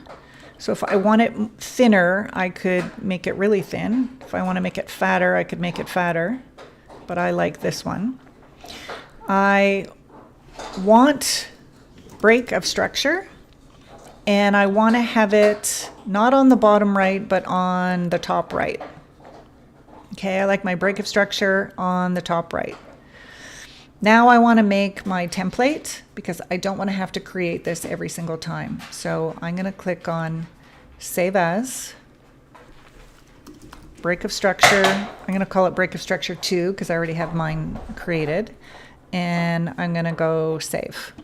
Okay, so now price is moving. You got a break of structure. You want to create a break of structure down here. So you first put your line in, make sure your finger's on the mouse. You click shift so it's a nice straight line. Then you go into template and you look for break of structure 2 right here. There's your line. Now, let's say price is moving really quickly, structure keeps breaking. Instead of going to your template to make your new break of structure, what you can do is put your mouse on your break of structure line, click Command, and drag down. Do it again. My mouse is on my break of structure, I click Command, I drag it down. Okay, so nice and easy to drag your break of structure or your order block or your whatever it is. You can create them nice and fast without having to go back to your toolbar. Now I want to show you guys how many templates I have to give you an idea of what you can create. Okay, now just on this line alone, I have 5-minute break of structure to the downside, 5-minute structure to the upside, the 5-minute candle high, low, AM session low, a Bissy, break of structure 2, I'll just get rid of that. I've got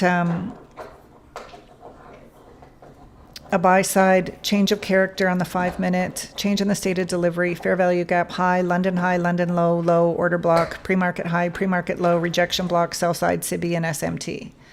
So let's say we want an SMT. Okay, so we're going to use this, and let's say we want our SMT here. Show you what. We double click on it, we go to template, I go to SMT. That's how I like to have my SMTs. It's with the dotted line, okay?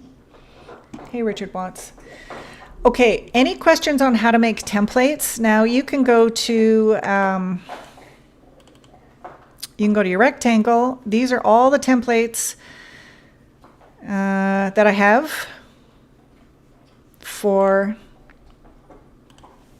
this. You can do templates for, I think I have the vertical line for my midnight. Yeah, I got midnight on there. Whatever you use frequently, just make a template because it's going to save you a ton of time. Okay.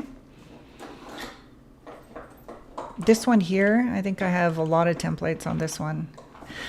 4-hour, 15-minute swing, Asia high, Asia low, buy side on the 15-minute, London high, London low, midnight, previous day high, previous day low, pre-market high, pre-market low, previous week high. So you can see that every time you create something, just make a template out of it, okay?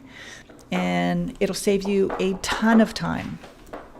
Any questions on how to do templates? Louisa, what is an SMT, please? Can I come back to that question, La Cakes? I'm writing this down. I'll cover this at the end. I think we're getting into that next, which is indicators actually. So, okay, any questions on how to create templates? All right, let's keep moving. Indicators. Okay, we're going to move to indicators next. Now, I use very few indicators, but when I first started studying ICT, I used them like way more frequently as I was learning SMT. Yeah, we're there now, LaCake, so we're going to cover this in indicators. So I want to show you the indicators that I do use. I use the minimum possible because I like to have a very, very, very clean chart, okay? So I'm going to go up here to this little click down arrow, and I'm going to remove that from my chart so that all you see is that I have potentially 4 indicators that I use. So let's start with the first one. I use power of 3. This is because I trade power of 3, so I am looking for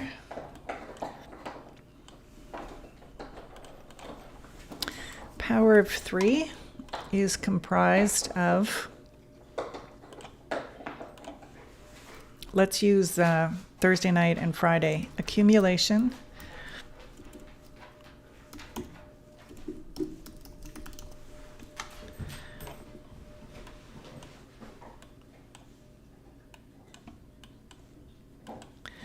accumulation was across Asia and London. And then we had manipulation, which was somewhere around here. Accumulation, manipulation, and then distribution.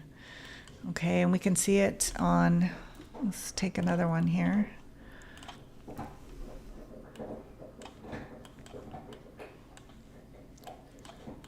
Here's one you can see. Okay, Asia did not accumulate, it actually trended, so that's not a good one. Here's a good one. Here is accumulation, manipulation, distribution. Okay, so this is power of 3 candle, shows me where price opens because I want to buy or sell in the wick of the daily candle. This is just how I trade, and if you're not familiar with this, you can look up ICT power of 3. But as soon as I know where manipulation is, then that's where I want to get into the trade. And so my power of 3 candle is right there. So when I don't want to see it or I want to take it off my chart, I click on this little eyeball and it disappears. The next one that I have is ICT's new week opening gap and new day opening gap. I use this every day. I don't always keep it on my chart, but I'll open it up in the morning to get an idea of where new day opening gap is and new week opening gap because it is a draw on liquidity. Okay, price will retrace to these gaps.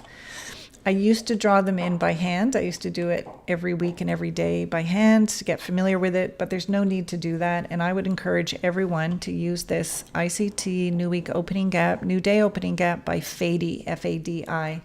And I learned about Fadi from ICT because Michael uses his new week opening gap, new day opening gap, and it tells you the low and the high, and then it gives you the date. So it's pretty fantastic. Okay, so I take this off. I don't leave it on my chart. Okay, I take it off when I don't need it because I like to keep my chart pretty crystal clear. Then we talked earlier today about the ICT kill zones and pivot areas. And as I showed you, I have the number 5 here because I like to go back 5 London and Asia sessions so that I can see the full week. You can remove the New York AM, the New York lunch, and the New York PM. If you want to see them, you can put them on your chart. I just don't like to have all this on my chart. I don't need an indicator to show me when New York opens. Okay, so you can you can take these off, and you can also adjust the times if you want. So for instance, let's say you want to do some back testing, and you want to back test Asia between 8 p.m. and midnight for 30 days. Well, you can remove London, you can click 30 up here, and then it's highlighted on your chart where you want to back test from. So it can be used in multiple different ways, okay, how you use this indicator, but I really enjoy this indicator. You can also change the colors if you want to change from the pink and the blue to something else that suits your preferences. You can do that. Okay, now we're going to come to what LaCakes asked about a few minutes ago, which is SMT divergence. So I don't want to get into the nuts and bolts of this because there's lots of videos that cover it, but let me just show you. If we are watching NQ, we also want to be watching ES. When the two of these sisters are trading together in the same direction, that is a better signal, okay, to the price is moving in the same direction, okay? So for us to take a trade, that's a pretty good signal. But when ES goes high and NQ goes low, meaning there is divergence, this little indicator tells us when there's a divergence, and I find it very useful. And when I'm on two charts like this, I have my divergence open, and one, like I say, is for ES and one is for NQ. Now, when you download this indicator, you have to program it. So I'm going to show you how to program it. So you just open it up. So this little eyeball takes it off your chart, and this one is the settings. Now, it doesn't come set for you, so you have to do this manually. So you are going to put in here the two comparison symbols that you're using. So I use NQ and ES. Some people may use like ES and YM, okay? So when you download it, it doesn't come ready for you. So what you have to do is I open up, say we already have MNQ1 here. So we're going to open up the divergence. And here you can see that I have put in MNQ1. That is what I'm trading, okay? So this is what I'm trading. Now, the next one, the one that I want to compare it to, is ES. I want to compare NQ to ES and when they go divergent. So I click here, and then let's say that wasn't there. Let's say it was empty or it had YM on it, okay? I don't want YM, I want ES. So I'm going to look to my chart to see which one I want to have. Let's say I want MESM. Actually, because I have MNQ1, I'm going to look for ES. You're clicked on futures here if you're a futures trader. You look for ES here, and you click on this little arrow, and it gives you E-mini S&P 500 futures, and this is what I want. Now I click OK, and you can see on my chart that we had divergence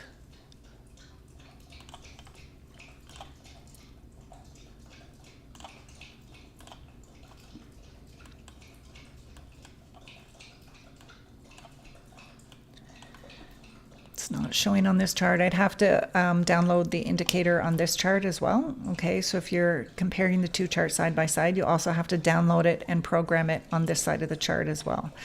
So, but if we're just using one chart, it will tell you where the divergence is. So here, ES NQ failed to make a higher high, and ES would have made a higher high. And then LaCakes, you generally want to trade the lagging indicator. Okay, so I won't go into a lot of detail on how to trade that because there's lots of videos and I'm happy to post a video for you, but it's super important. I use it a lot, but that's how you personalize the actual indicator. Okay, so I hope that answers your, I know it doesn't answer your whole question, but that's how to take the indicator and then program it. Okay. Okay. Those are the indicators that I use. I don't know what other indicator you might be interested in, but if you're interested in another indicator, just let me know. Now, when you click on indicators, what I like to do is when there's one that I like, I just put a star beside it, and that's in my favorites. And if I want to get rid of one of these, I just unclick it. Now, when I started ICT, I used this one to help me identify fair value gaps, but I don't use this anymore. So I just click on the favorite, the yellow star here, and it gets rid of it. Sorry, my dog is making like a ton of noise chewing this bone. And, oh, and I like sessions. Let me click on sessions so I can show you what sessions are. Let's go to the 1 hour. If you use the sessions indicator, it gives you the days of the week, which is super, super helpful. And then these dotted lines separate the days of the week. And I'm going to show you how to do that. Okay. Now I have sessions in another area, so I'm going to get rid of this indicator called sessions. But if you don't have sessions on your chart, I'm going to show you another way how to put sessions on there. But for now, I'll remove this. But you can still see I have the days of the week down here, and I'll show you in a few minutes how to find that. Yeah, no problems, cakes.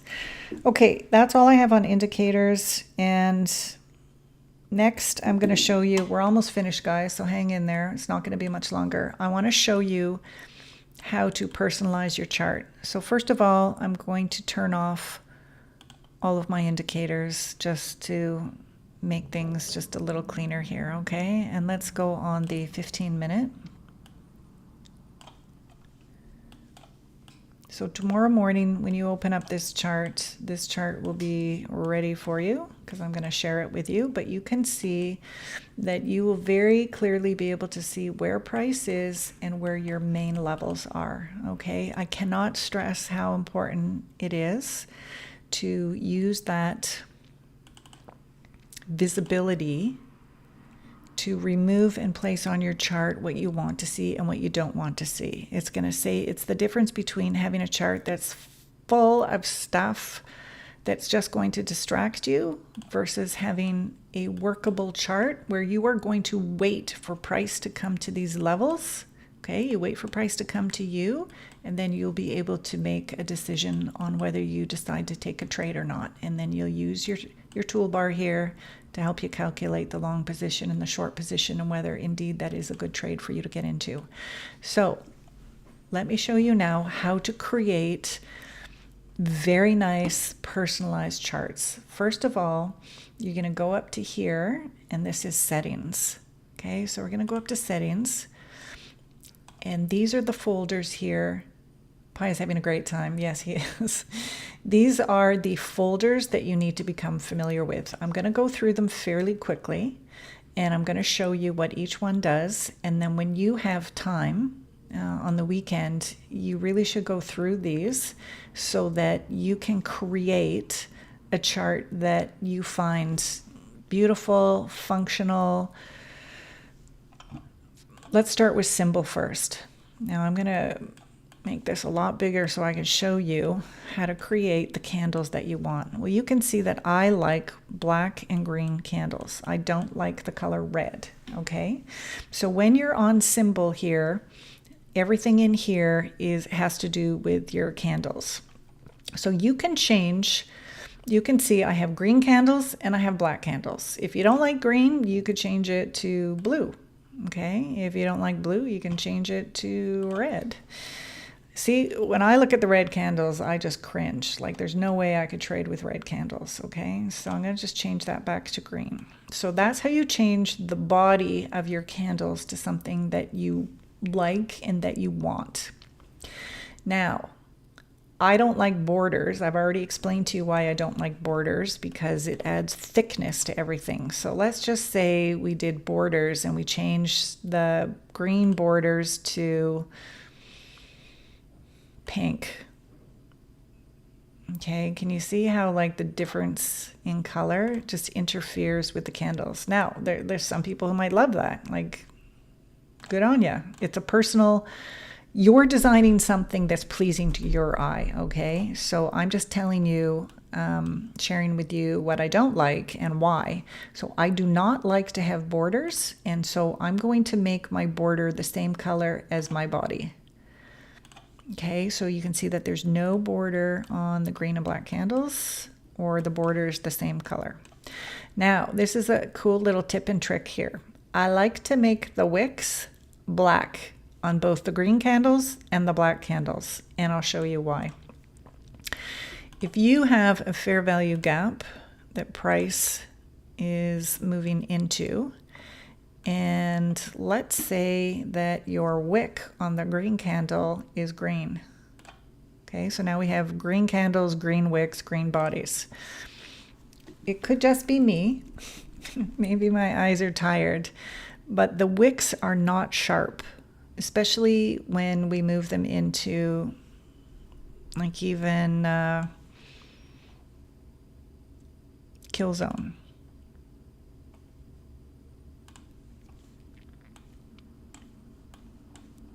Okay, our wicks are just not as sharp when they're green.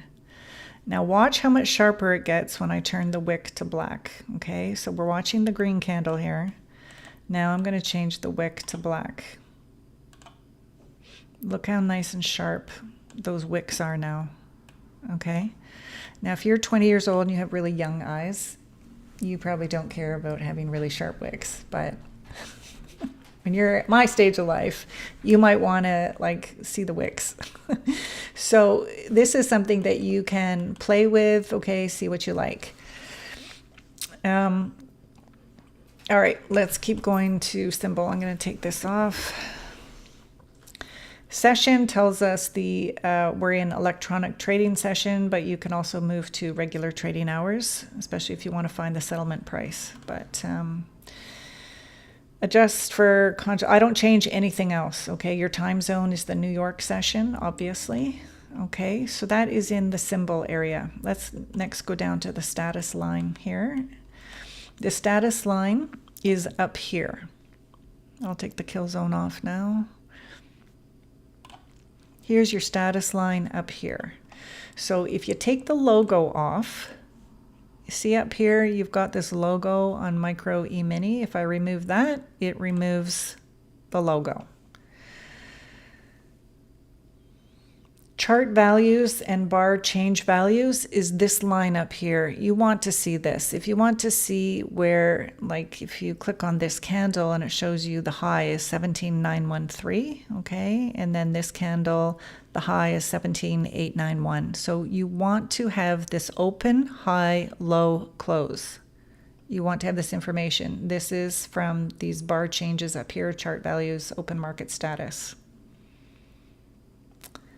That's about the only thing that you can put volume up here. I just don't use it because with ICT I don't use volume. Let's go to scales and lines. Scales and lines, I don't change much on here. I want to make sure that there's no overlapping of labels, and I think this is a default so that your labels on the right hand side don't overlap. You want to make sure that your countdown to bar close is checked. It'll be defaulted to this. Just make sure that you can see this. You want to see how many seconds or minutes until your candle closes, okay? So if you're on the 1 minute and your 1 minute candles are forming, it will say over here 30 seconds, 29 seconds, 28, 27. So you want to make sure you must know how many more seconds or minutes until that candle closes. This stuff I would just leave. This is all defaulted here. Date format, you can change the format. Here's where I have the days of the week on my labels. Okay, so you can take them off if you don't want the days of the week, but I like to have them. I'm on the 24-hour time frame if you prefer the 12-hour time frame. I used to work for a company where we were on the 24-hour time frame, so that's really natural for me. So I stay with that. You'll often hear me say it's 1600 hours or 1800 hours. Okay, now we're going to go down to canvas. This is where the fun starts. Okay, your canvas background is what the background of your chart is. So you click here. If you find like white is too stark for you, you can change to like a soft gray or a darker gray, or maybe you want to. I'm gonna go blind, but maybe you want your background blue. Okay, so I like mine white. So I have mine white, but you can change your background to anything that you want. Okay, the grid lines. I don't want grid lines, and let me show you what they look like. Let's say I put my vertical grid lines on, you can see them, and then if you want them darker, you can see them. I don't like grid lines. I don't want grid lines, so I want none. So if you have grid lines on your chart and you don't want them, that's how you get rid of them. Okay, so go to grid lines and take them off. Pane separator. This is what a pane separator looks like.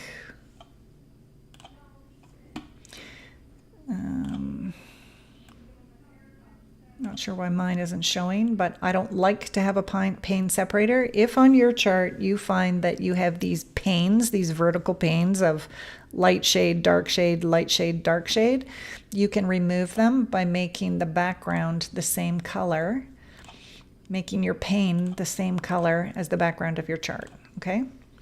Watermark, I don't care for having a watermark on my chart, but maybe you do. So it gives you the ticker symbol here. You can make it darker, you can make it green, blue, you can make it a thicker opaque. I don't like seeing it. It's already up here. I only trade, one or two indices, so I don't like to have the watermark. So if you don't like to have the watermark, if it's too much stuff for you on your chart, uncheck it. Okay. Scale, I leave my text at 12, but this is how you can change the text on your chart. So if you like smaller text, you can go to a 10. I keep mine on a 12. Navigation, visible on mouse over, pane, always visible. All these things I leave the same. I think I increased my margins to 10, 8. That gives you a little bit of space around your margins. And let's just look at the difference. Let's put a 0. Doesn't look like too much of a change. Bottom, let's put like a 50%. Now you can see how much room is down here. Okay, so that just gives you like a little more room so things aren't looking so pressed together. Okay. All right, what's after this? So that's canvas, then trading. Okay, so this is actually how to change things when you are trading. And let me show you a few things that you might want to consider. Your buy, sell buttons are up here. Now, you can remove them by unchecking this. Okay, so you can turn it on, you can turn it off. Now let me show you an instance where I don't want two of them on. So let's say I'm trading NQ, but I'm watching ES. And let's say I'm not trading ES and I won't be taking a trade. I can click on ES and I can remove the buy sell only on the ES. Again, the less clutter for me, the better. Okay, if you don't care, you can just leave your buy sell buttons on there. You can click instant order placement. The sound that it makes when you buy, sell, stop loss gets hit, you can change the sound, okay? So I like chirpy, but you can change to whatever you want. Notifications, I have my notification of all events. So notifications of, did I get in the trade? Did I get stopped out? Did take profit hit? I like to have that little chirpy sound for anything that happens on my chart.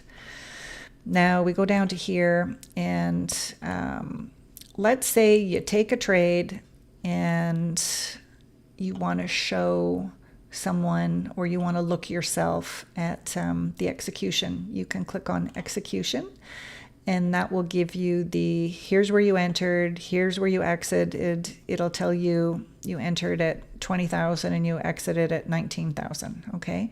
If you want to hide the execution, you just uncheck. You can change your execution from having money to ticks or percentages. So let's say you're in a trade and you get freaked out when you see the numbers either in positive or negative. Like if it's a little trigger for you, you can change it to ticks. Okay, so then your trade will just show you're up 20 ticks or you're down 20 ticks instead of showing you the number. I like to have mine on the dollar. That's how I like to trade. Extended price line for position and orders. So you can change tomorrow when you're looking at your chart. It won't show right now, but you'll see that the price line extends to the right hand side. So I just have that checked. I don't worry about it. Orders and positions, you can change it to the left of the chart if you want. So instead of having it on the right, you can have it on the left, or you can have it in the center. I keep mine on the right. And that's the most important thing, okay, on the charts. Okay, next we have 2 more to go through, and then we're just about done, guys. Oops. I have a few key things to show you. Alerts. You can set your only active alerts here. You can change the color of your alerts, and you can change the volume of your alerts, okay? And then we can go to events. This I like to use session breaks. So let's say we're on the 1 hour and these breaks happen. You can change the color of them. You can make them darker.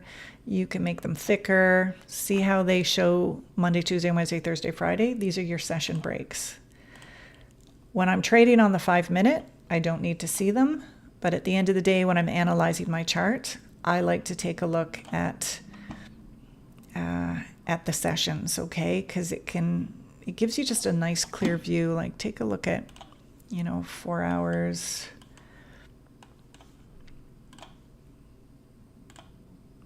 I like mine dotted. Don't like mine too bright. Yeah, so choose something that's gentle on your eyes, that goes with the style that you're looking for. You can click this box, latest news. You'll get pop-ups of different news and news notification. Okay, I have unchecked it. I don't like when I'm in the middle of the trade or I'm concentrating and I get some news thing up. I'm just not interested. Okay, those are all the settings that you can create a chart that looks beautiful and pleasing to your eyes. Okay, so any questions on how to create a beautiful chart? A chart that is personalized, I guess I should say. I'm going to remove my session breaks for now. Hopefully that gives you something to play around with, and you'll find something that you really enjoy. I want to point out that some of you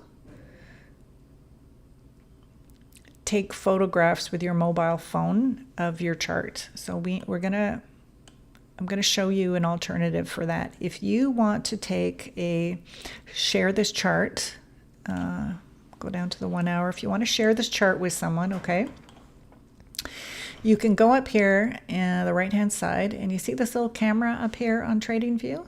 This picture of this camera, it's right beside publish. You see this camera? So you can click on camera, and you can download the image. So your whole chart here will download. You can copy your image so that you have a URL. You can create a link. So let's say you want to share this in a WhatsApp group. You can copy the link and then throw it into WhatsApp and say, this is my chart from today. You can open this in a new tab and you can send this directly to X. Okay, if you wanted to tweet out a trade, that's how easy you can do that here. Okay.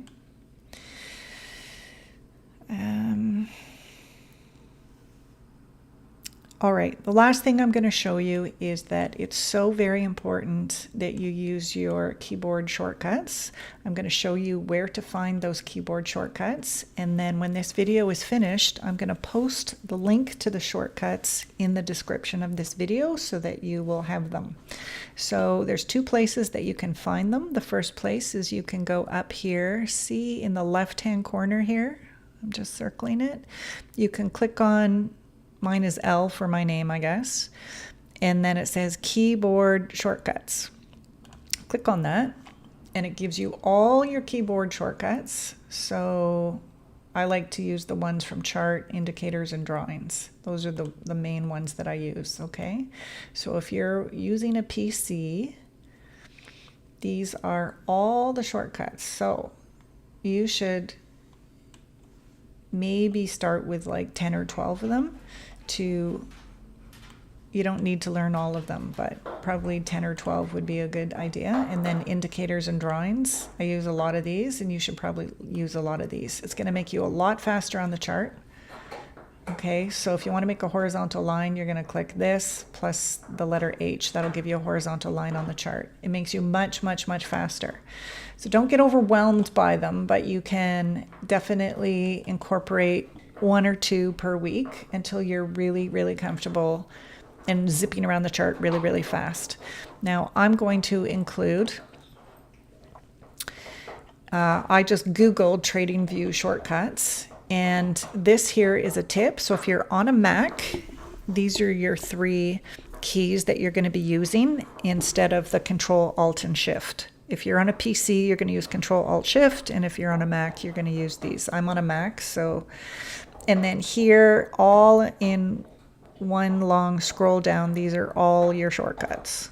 Okay, so I'm going to be posting this URL in the description of this video. And I think that is all I have for you guys today. So that is 2 hours and 15 minutes. I'm sorry it went so long, but I think we covered a lot. Anybody with any questions?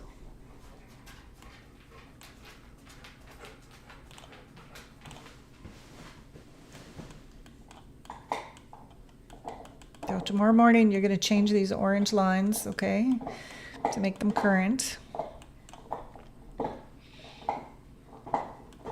6 o'clock, the market is actually opened. So here's our settlement price, and price is open down here. Okay, no problem, Heather. You have a wonderful week, Heather. Thanks for joining us. I know how busy you are. Any questions, guys?